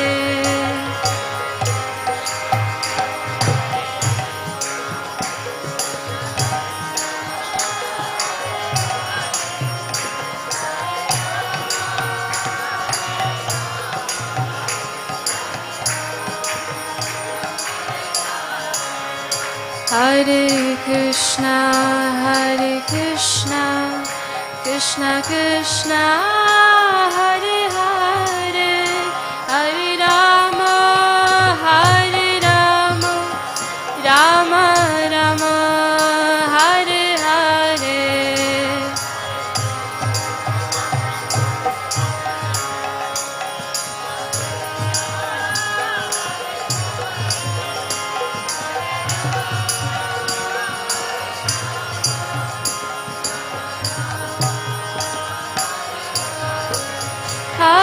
Krishna, Hare Krishna, Krishna Krishna, Hare Hare, Hare Rama, Hare Rama, Rama Rama, Hare Hare.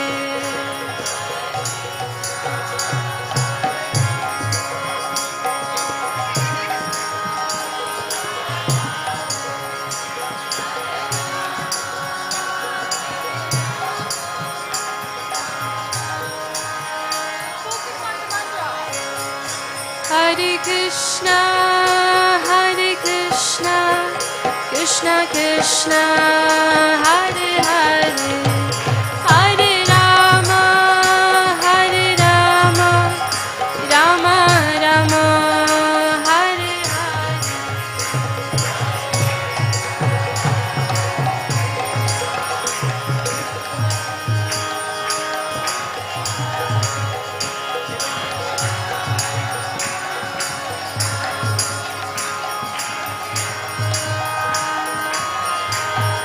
Hare Krishna, Hare Krishna, Krishna Krishna, Hare Hare, Hare Rama, Hare Rama, Rama Rama, Hare Hare.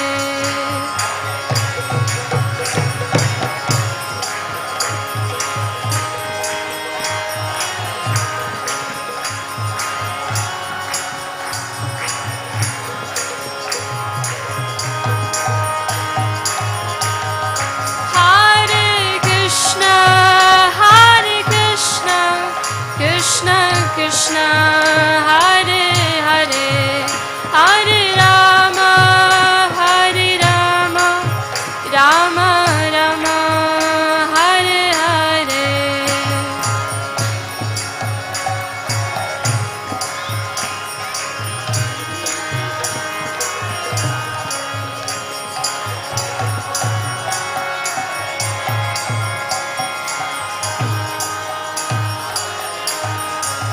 Hare Krishna, Hare Krishna, Krishna Krishna, Hare Hare, Hare Rama, Hare Rama, Rama Rama, Hare Hare.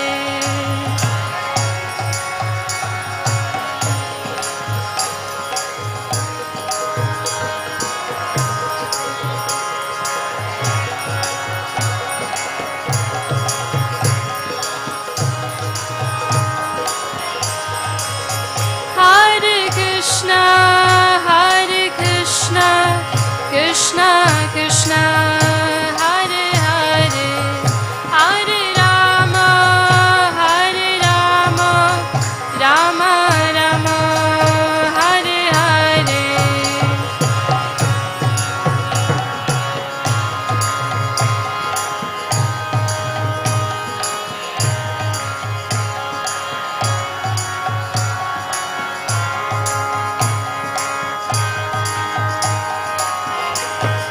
Hare Krishna, Hare Krishna, Krishna Krishna, Hare Hare, Hare Rama, Hare Rama, Rama Rama, Hare Hare.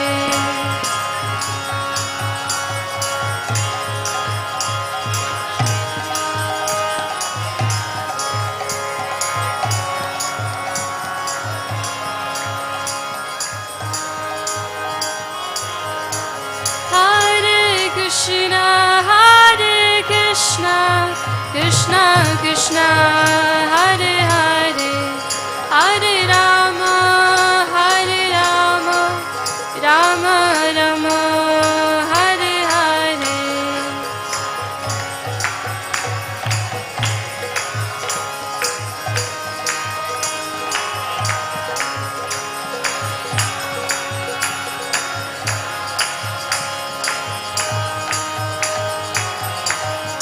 Hare Krishna, Hare Krishna, Krishna Krishna, Hare Hare, Hare Rama, Hare Rama, Rama Rama,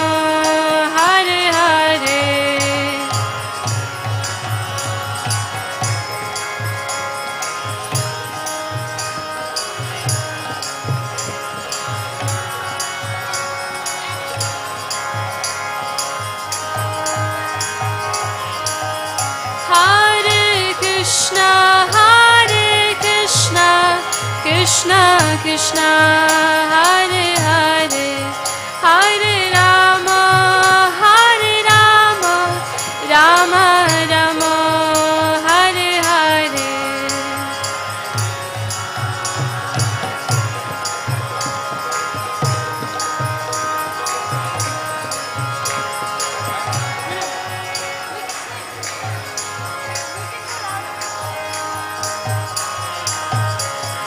Jaya Prabhupada Jaya Prabhupada Jaya Prabhupada Srila Prabhupada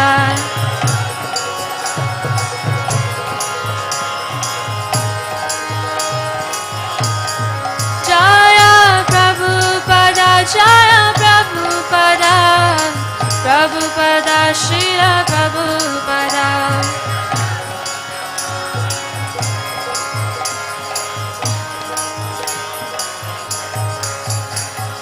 Namaste Narashinghaya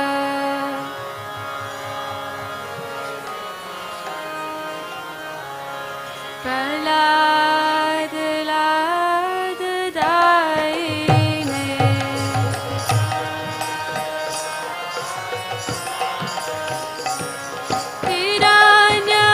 Hiranyakashi Purvakshaha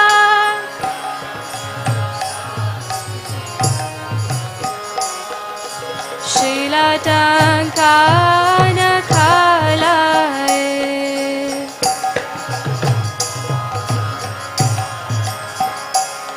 Ito Narsingha Parato Narsingha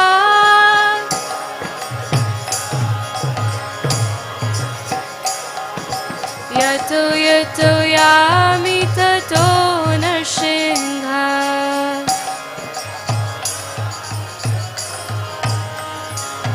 Bahe Narsingha Hridaye Narsingha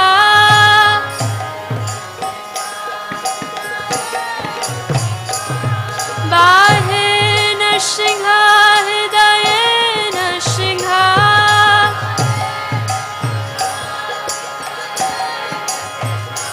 Narsingha Madhim Sharanam Prapade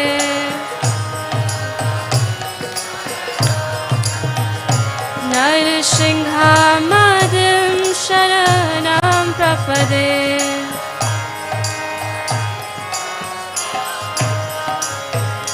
Tava Kara Kamalavare Nakha Adbhut Shringar Dalita Hiranyakashipu Tanu Bringa Keshavadita Narahari Rupa Jaya Jagadish Hare Jaya Jagadish Hare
Jaya Jaya Prabhupada, Prabhupada, Prabhupada, Jaya Jaya Prabhupada.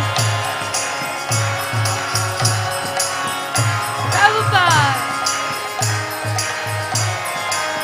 Jaya Jaya Prabhupada, Prabhupada, Prabhupada, Jaya Jaya Prabhupada.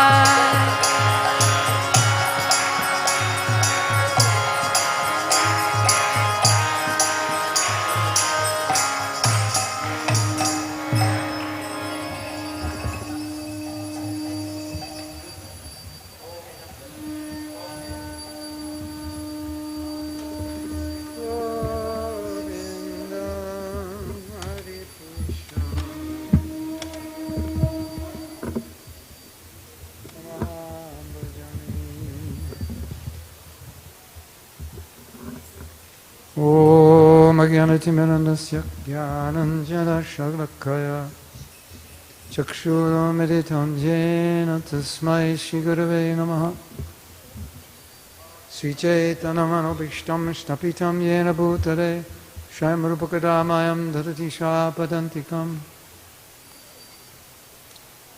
Panchakalpatarubhyascha Kripashindravevacha Patitanam Pavanebhyo Vaishnavebhyo Namo Namah. I have good news for you. We're only 30 minutes away from prasadam.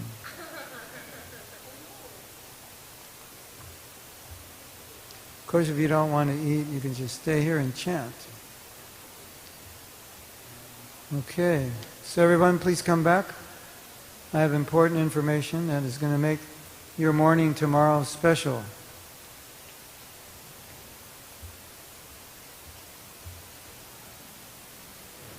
The reason I can tell you so many things is I've done everything wrong. So I've made all the mistakes. I know what they are. And I've tried to correct them all. So you're getting first-hand experience.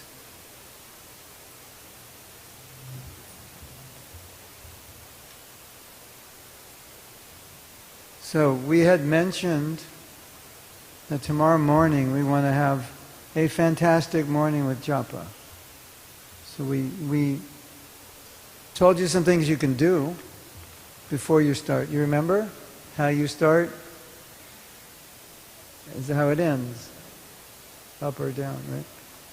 And you remember there I think maybe a way to frame this is sometimes I use these terms, a meditator's consciousness. There's a certain consciousness for meditation. You know, like there's consciousness, certain consciousness you have to be in to study. And there's a certain consciousness you have to be in to spend time with your family. There's a certain consciousness you have to be in to work, right?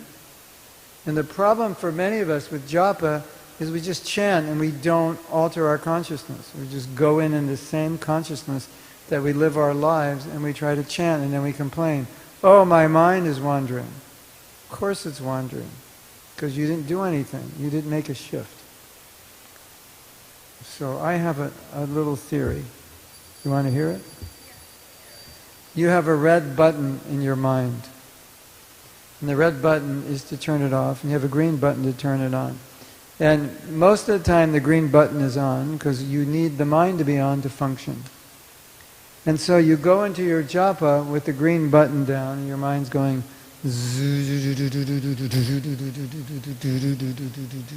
because that's what the mind has to do to be able to function in this world, right? We have so many things to do and the mind is very active. Oh, I have to do this, I have to do that, think of this, think of that. That's how we function. If you don't adjust that before you chant, you're going to say, I cannot control my mind while I chant. And we've all said that. And we say it all the time.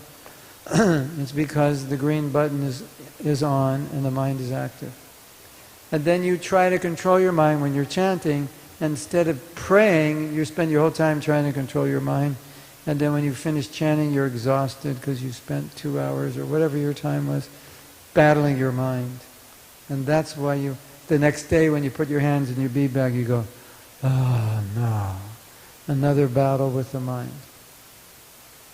Does that sound familiar? I have a better idea. What about this brilliant idea of mine? Just turn your mind off. Does that sound too simple? Yeah.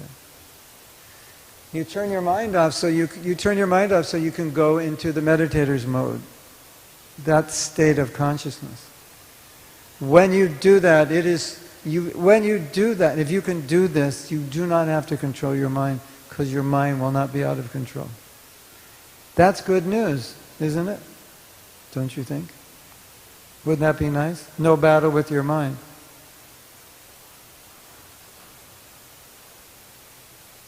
So now you're asking, where is the red button and how do I press it? Would you like to find where the red button is? Yeah. Okay. If Krishna came to your house and said, let's talk, would you hit the red button?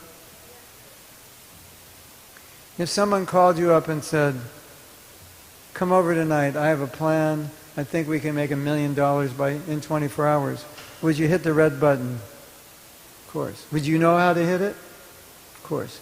If you're a surgeon and you're going in for surgery, do you have a red button? Of course. When do you hit it? When you walk in. If you're a doctor, you hit the red button. You go to your work, you hit the red button. Right? We always do it. Even when you watch a movie, you hit the red button.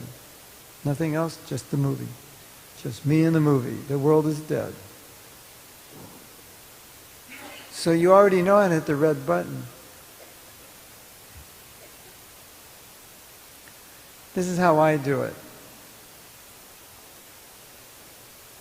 Ravindraswara Prabhu said, you should offer Krishna the courtesy of your attention when you're chanting. This is a beautiful phrase. Offer Krishna the courtesy of your attention. If your red button is not pressed in, you are not offering Krishna the courtesy of your attention, because your mind will naturally be distracted. You know how when you chant and you are thinking of so many things, you are not actually there with the holy name. You are somewhere else, and the holy name is coming out of your mouth. As I often like to say, Krishna's in his name, but where are you? Krishna's there when you're chanting, but where are you? What are you doing? Right? Yes? Raise your hand if you're still here. Yes? Yes? Getting tired? Hungry? Yeah. So, I sit down to chant. If I'm going to give the Krishna the courtesy of my attention, I have to find the red button and say, off, now I am chanting. This is what I'm doing. I do not have a life. I do not have anything. I have to create a space. That space is only for japa. There's nothing else allowed in that space. That's giving Krishna the courtesy of your attention. So that's why we get up early, because early in the morning you can do that, because you have nothing, you don't have to do anything. Of course, you look at your phone at 5 a.m., you don't have to, unless unless that's for your job. Most of us don't have to, but we do it because we're addicted to it. So, there's no need for your phone when you chant japa. There's no need for anything. There's just a need for you and the holy name. So, we try to create a space internally where we remind ourselves, this is just the time I chant, and during this time, we don't do anything else. We resist the temptation, because I have to give Krishna the courtesy of my attention, and I do that by flicking that off. And you'll be surprised when you flick it off and you're chanting away. Why is my mind not going everywhere? Because I didn't give it permission. And that's the answer to why it's going everywhere, because you gave it permission. That's the only reason. Well, not the only reason, but the main reason. You gave it permission. So tomorrow when you chant, you want to try to create this space. This is the time for chanting. Everything I'm telling you are just habits, that if you adopt these habits, you'll start, this is just how you'll chant. You will not, like I said, you will find it difficult to chant bad rounds.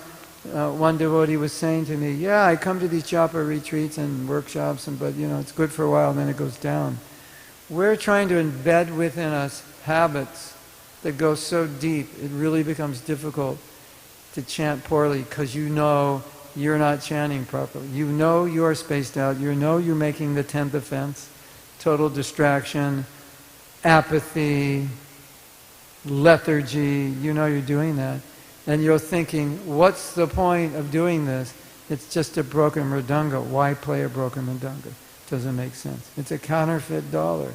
I can't spend it. So, this is where it all starts. It's, okay, now we're going to chant. This is what I do, nothing else. So, here's how I like to visualize it. And see if this works for you. So, maybe I have to get ready for work at whenever. We'll say 7:30. So, which means by 7:30 I have to start getting dressed and preparing whatever I have to prepare. So, why not think before 7:30? The day hasn't started yet. So, tomorrow is Saturday. Well, it's easy to do on Saturday, but still we'll use Saturday as an example. Tomorrow's Saturday. You get up and you just say, Saturday doesn't exist till breakfast. Because you're not going to work tomorrow. So, I'm not in Saturday. I don't have to think about Saturday. I don't have to think, what am I going to eat for breakfast? What time am I going to leave? All that. What am I going to wear? All that. I don't have to think about it till this time. There's a cutoff time. That gives me enough time to get ready, get dressed, make breakfast, and get here on time. So before that, there's no Saturday. It's just me and Krishna and Japa. If you can do that, you'll find, you're going to be amazed. If you can do that, you'll be thinking, this is amazing. It's so easy to hear now. Because I turn my day off, I turn my mind off. There's no interference. Yes? Yes? Yeah. And so please try that. The other thing which I didn't emphasize enough is prayer. So when we are chanting in that distracted way, there's no emotion in our chanting. We say, Prabhu, you're just supposed to chant in here. That's not the whole thing. That's part of it. But if you just chant in here, it can become very mechanical. You're supposed to chant in here. Yes, chant Krishna's name here. Be present and pray. What do you want? What are you trying to achieve? What do you want to ask Krishna? Why are you chanting? What does the mantra mean?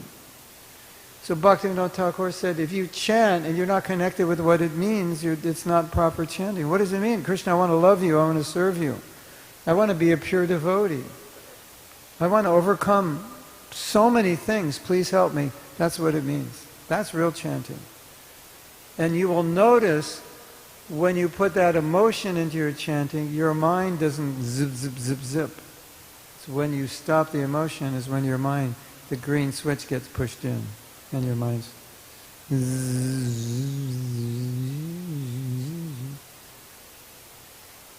You will notice that whenever your mind starts wandering, you have lost connection with the mood of prayer, with the emotion of prayer. It's gone.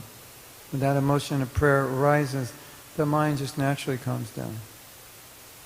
Have any of you noticed that before? When you go totally in your mind, you've lost connection with prayer. When you get into prayer, your mind.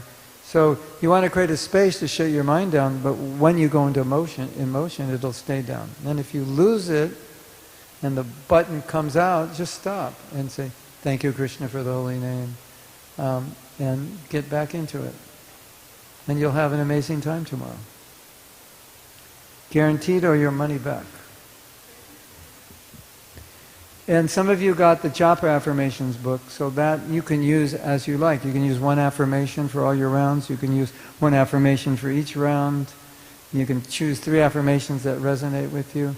They're really deep and beautiful because those affirmations help you connect with the emotion of chanting, the state that you should be in for optimal chanting. So they're very, very helpful.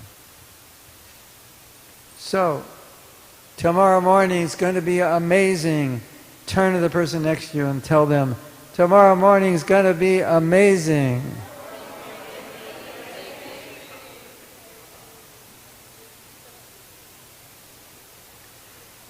Something else I need to say. I probably said it, but I need to emphasize it.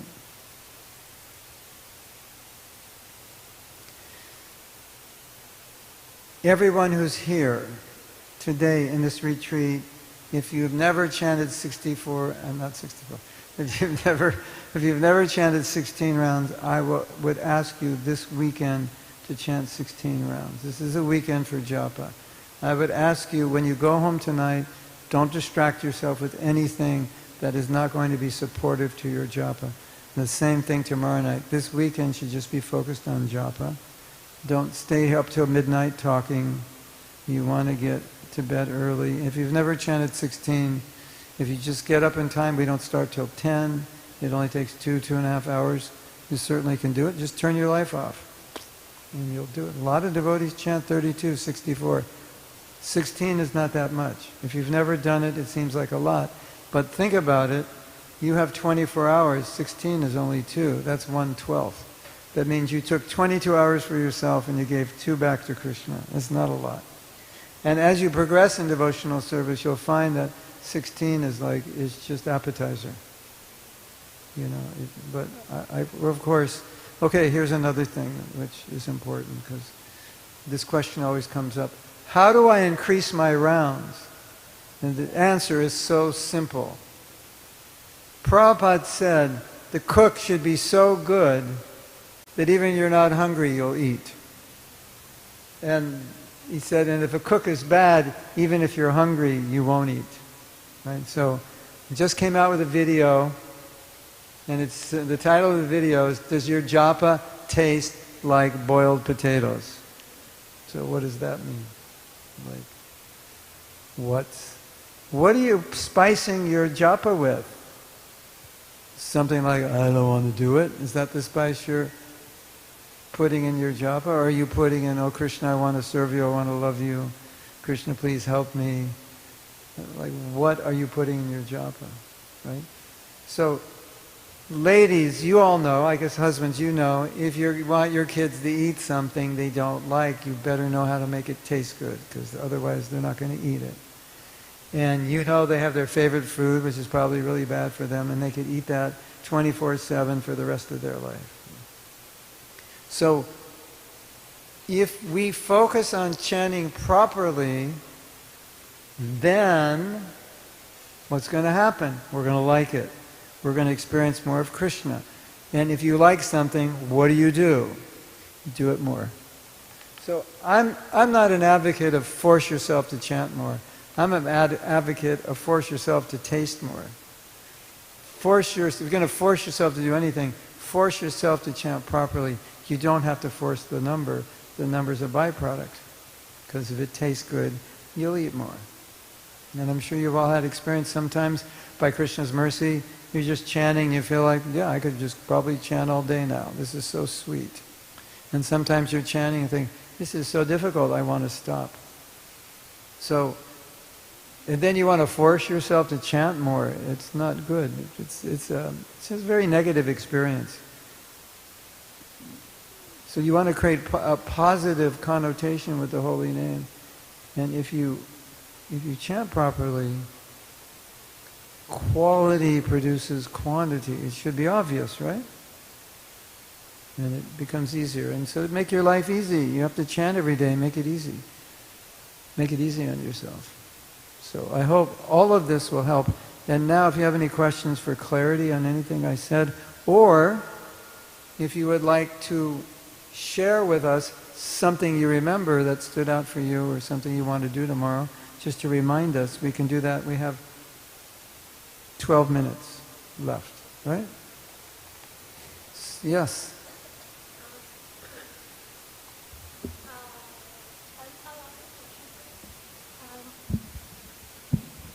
Just what you mentioned about that this is the weekend for Japa.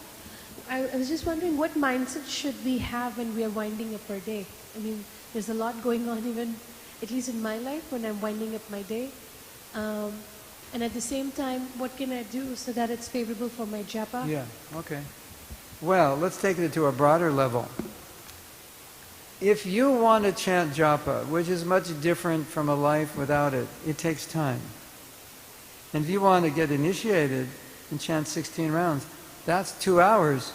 That's a lot of time, isn't it? You have to find that 2 hours. So that in itself is a different mindset. Like if I want to chant good japa, some things in my life have to shift a little bit. I can't just chant japa while I watch TV, read the newspaper. And I can't just stay up late doing a million things. One of the secrets to success is elimination. Because when you have too many things, you will minimize what's important to do what's not important. So if you, japa is the most important. Okay, let's just make it stated this way.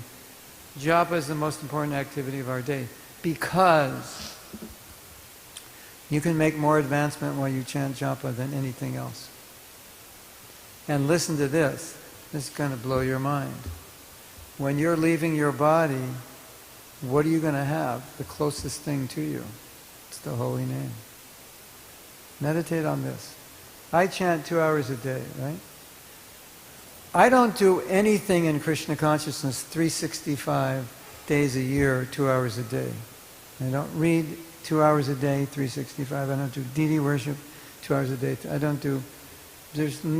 don't have any direct connection with Krishna for 2 hours a day, every day, other than the holy name. If you can create that deep connection by giving space in your life for that priority of your life, what do you think is going to happen when you leave your body? You'll have such a deep connection with Krishna, it'll be like easy. You just Hare Krishna, Hare Krishna. I've had this relationship with the holy name my whole life. I never missed a day. I'm so close to it. And how could I do that? Because I made space in my life. I had to eliminate certain things. I made time. And why did I make space and time? Because I gave it priority. And when I minimize my japa, what am I doing? I'm putting it on the back burner. I'll do it later. Right? Finish it later. It's less important. What's more important? Emails are more important. Stop chanting and answer an email. Okay, Krishna, I'm telling you by my action that more important than your name and our relationship is my email. So if you want to chant good japa, if you want to do everything we talked about tonight, you have to make priority for it. And like someone was telling me, yeah, japa workshops are great, but it goes down after a few weeks. Not if you make priority for it. Not if you turn off the red button. Not if you do these things. And you won't turn off the red button, and you won't do anything I said tonight if you don't make priority for it, right? It has to be important. Because what's ever important gets done. When was the last time you missed eating? It's important. We don't miss. When was the last time you missed your rounds? Less important. We miss. Right? Yeah. So, when we first did the japa, a lot of us, God brothers, when we first did the japa retreat, one of the main realizations we took was there's so many things in our life that we didn't notice that affect our japa. What I'm reading, what I'm seeing, what I'm speaking, what I'm looking at, what I'm eating. You just go down the list. Because we wanted to improve our japa, so we started seeing this connection between our life and like why, like one devotee was saying, that, yeah, one day I just can't chant. What did you do the day before? What's going on in you? What's disturbing you? What did you eat last night? What did you watch? You know? Who did you criticize before you went to sleep? You know, all these things affect us. So we were becoming like almost OCD about our lives because we were seeing there's so many things we do that affect our japa, but we weren't that conscious to improve our japa. And when we became conscious to improve our japa, we started noticing these things. Oh yeah, if I make this decision tonight, then I'm going to be up another hour and a half. And that means I'm going to get up an hour and a half later, and that's a hard time to chant. You know, even if I don't take care of my health, I'll get sick, or I'll be weak, or whatever. I don't get enough rest.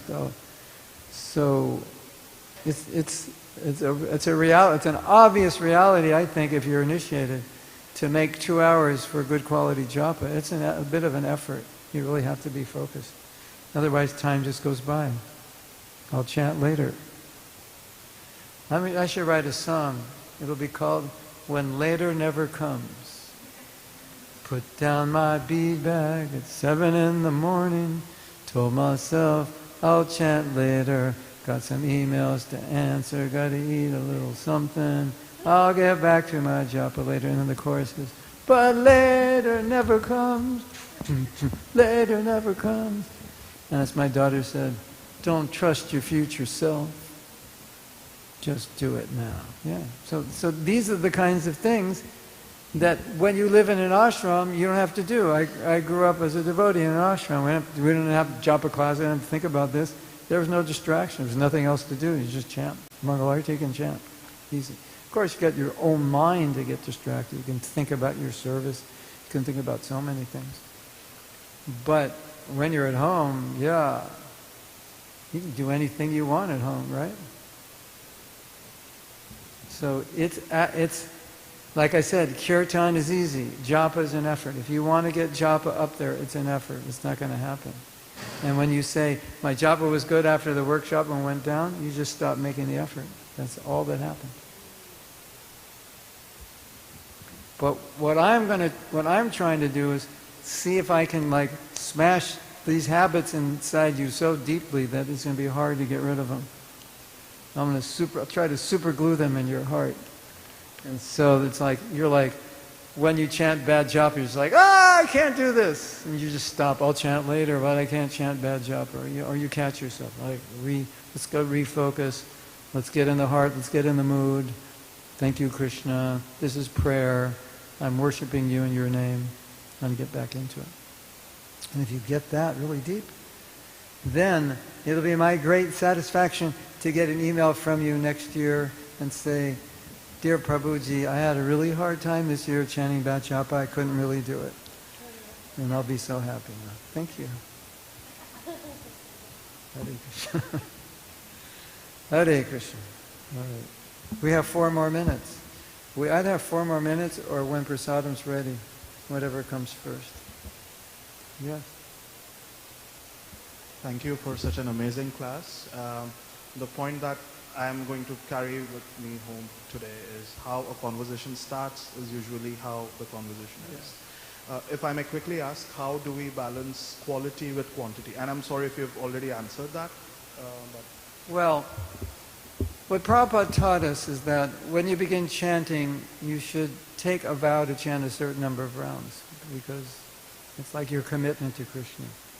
And you shouldn't take a vow to chant more, but you should take a vow to chant what you can do. And then naturally, by quality, the desire will be there to chant more. And he asked us to get up to 16 minimum if we want to be initiated and want to go back to Godhead. We want to be Krishna conscious, basically. So I think to not do our best to be able to get a taste for japa is basically self-torture. Because if you've made a vow, you have to do it anyway. You know? It's like, you have a vow to be married. You might as well figure out how to get along. Otherwise, it's like you're both in hell. Right?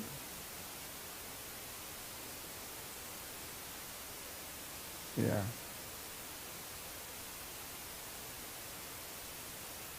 Just do what you can to chant well. Everything will come from that. And you can have such amazing experiences when you chant japa. You could have horrible experiences because you're not actually chanting. It's just a resemblance of the name. And so why do you want to do that to yourself? This is like the greatest gift you can give yourself is to chant well because you'll make so much advancement. You'll have so much happiness and bliss and satisfaction and spiritual power, and you'll just become so much better. So it's a real act of self-love.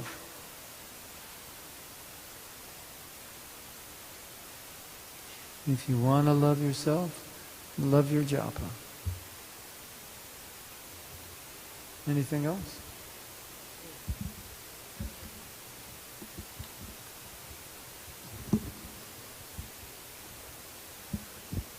Hare Krishna, Prabhu.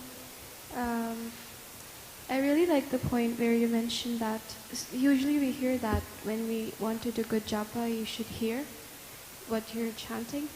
But then you mentioned that chant, hear, and pray at the same time.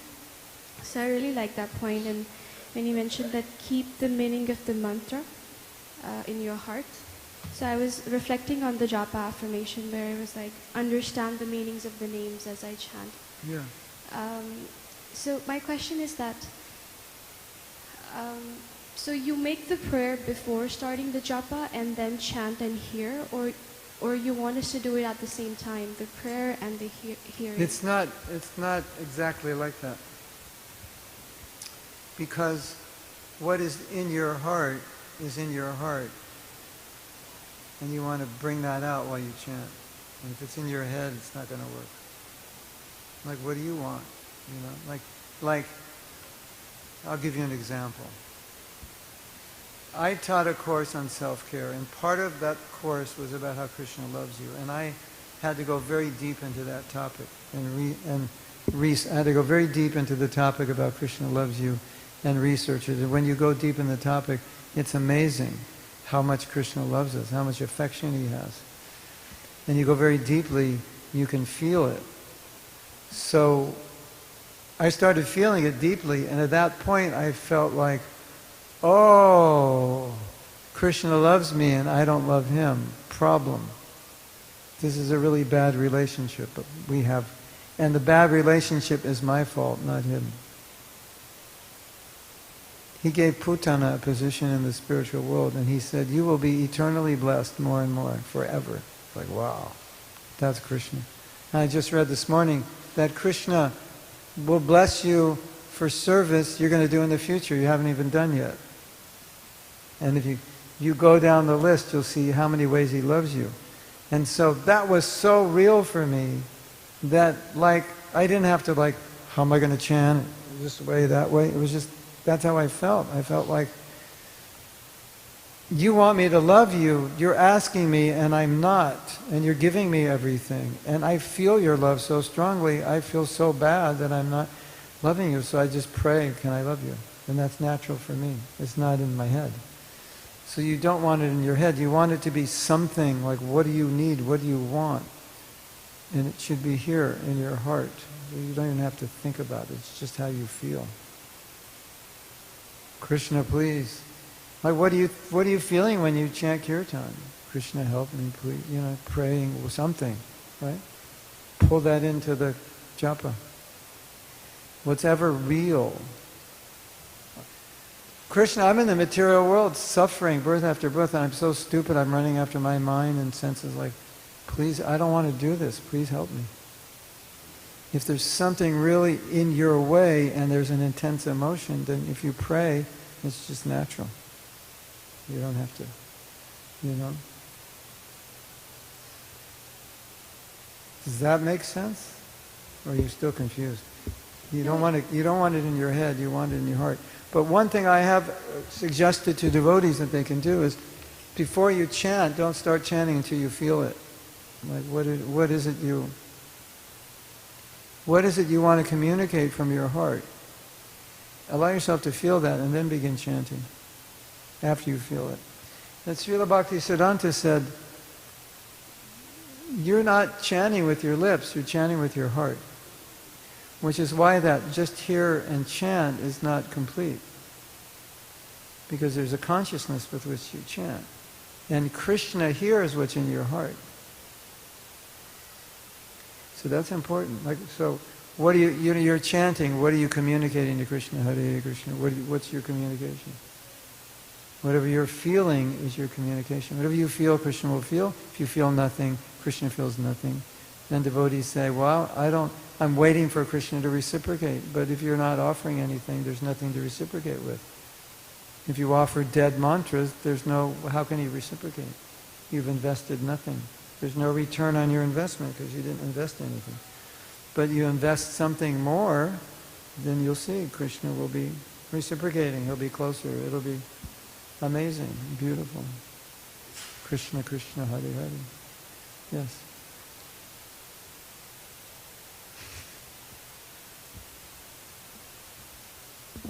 So you could imagine you're chanting, right? Tomorrow morning you're chanting.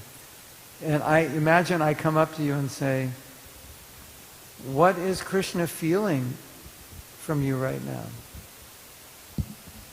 And it might be nothing, or it might be something deep. And you know what Krishna's feeling because you're feeling it, right? Even on the human level, you can feel what I'm feeling. If I don't like you, you can feel it. I could say, tell me, Auntie, you're amazing, but if I don't like you, it's not going to translate. You're going to feel what's in my heart. So, Krishna feels what's behind, what is your mood in chanting. I need help. Help me, pick me up. I'm drowning in the ocean of material existence. I want to serve you, and I'm serving everything but you. Please help me. Help me be your servant eternally. Help me become humble. Smash. If you want to get brave, smash my false ego. Hare Krishna, Hare Krishna. If you want to get really brave, oh Krishna, whatever I need, give me. Whatever's bad for me, take it away. I was once in Mayapur and I said, I'm going to stop fighting Krishna, I'm just going to surrender. So I started chanting, Hare Krishna, Hare Krishna, whatever you want. 5 minutes later, one GBC member said, we need you to go to such and such a place. I was going, that was fast. That was really like 10 minutes max. He said, we need you to fly to this country, they're having a problem. So, it can be anything, but it should be what is dear to you and most normal for you, not like artificial. I think all of us want to get out of material entanglement. That's pretty close to our heart. Yes. Hare Krishna, Prabhu. Such an amazing kickoff of the workshop this whole weekend. I do just have a comment of the point that you made about appreciating the holy name.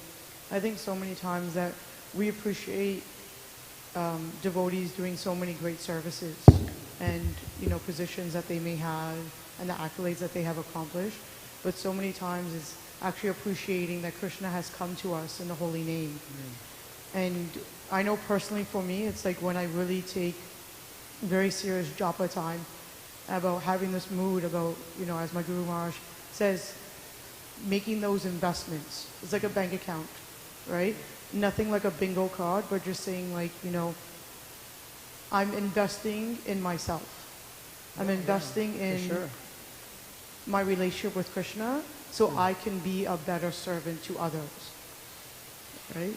So my question to you is that is there a time that, should we just write almost a journal, keep a journal, like a japa journal, about just kind of our realizations that we're having through our japa, and then we can kind of, because I know in your first book that I love so much.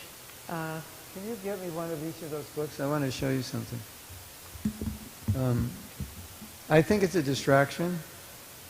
I think it's okay to write it after, but during, it's a distraction. No, the japa book, both japa books.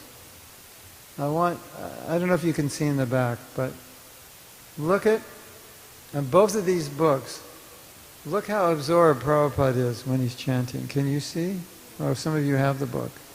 Like sometimes I don't even open the book. I just look at the cover and I go, oh, that's how I'm supposed to chant. Prabhupada he's not on the external plane. You can see that, right? He's meditating on Krishna.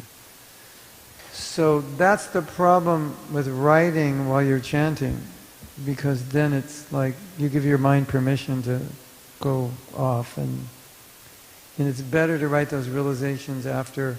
And I have a ton of realizations. I've never written any down. They just come when they're needed. So, you would think I must have wrote all these down when I was chanting. I didn't. Yeah, I don't think it's a good idea, because it's already giving your mind permission to get distracted. It's a good distraction, but it's still a distraction. It's like if you're talking to me about japa, and I'm writing down my realizations while you're talking to me, it's kind of disconcerting, isn't it? So that's my opinion, and that's the opinion of many devotees. Our opinion used to be, well, if your mind is off, just write it down so you don't have to think about it. But that just gives your mind permission to go off.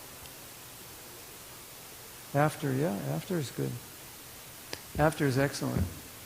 Yeah, why not? You'll need those realizations in the future when you're in the valley. Yeah. Anyway. Yes.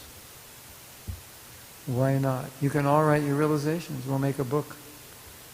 Toronto Workshop Realizations, 2025.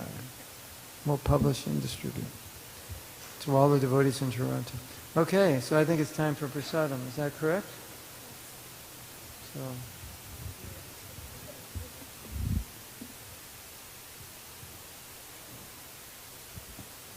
Hare Krishna. So thank you, devotees, and let's put a round of applause for Mahatma Prabhu for such a wonderful day one workshop. So I think we've got our work cut out for tomorrow morning japa, and we've got the fuel to take it there. So that wraps up day one of the workshop. Prasadam is ready at the back, and it will be takeout prasadam. And the request is, devotees, please take that out of the temple because the temple hall will be closed.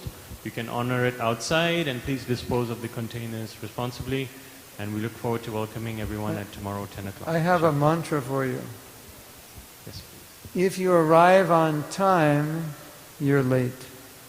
please. You should come early.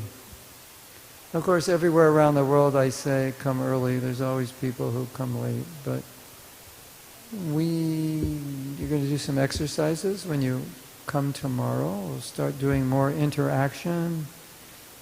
So if you come late, you don't know what we're doing.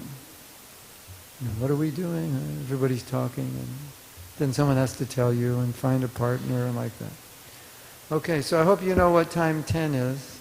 Does anybody have trouble telling what time 10 is? Yeah, 10 is 10:30. Okay, so if 10 is 10:30, 10 is 9:30. Yeah. Well, I was thinking you mean 9:30 is 10 for you. Yeah. Well, 10 to 10 is good. Yeah. Okay. I mean, you can come here tomorrow at 4:30, no problem. Just chant till then. We'll see you tomorrow at 4:30 if you'd like to come. Thank you very much. Srila Prabhupada ki jai. Also, just an announcement, Mahatma Prabhu is also giving the Srimad Bhagavatam class tomorrow. So if you do want to come, please do come early and attend that. Thank you very much. Hare Krishna.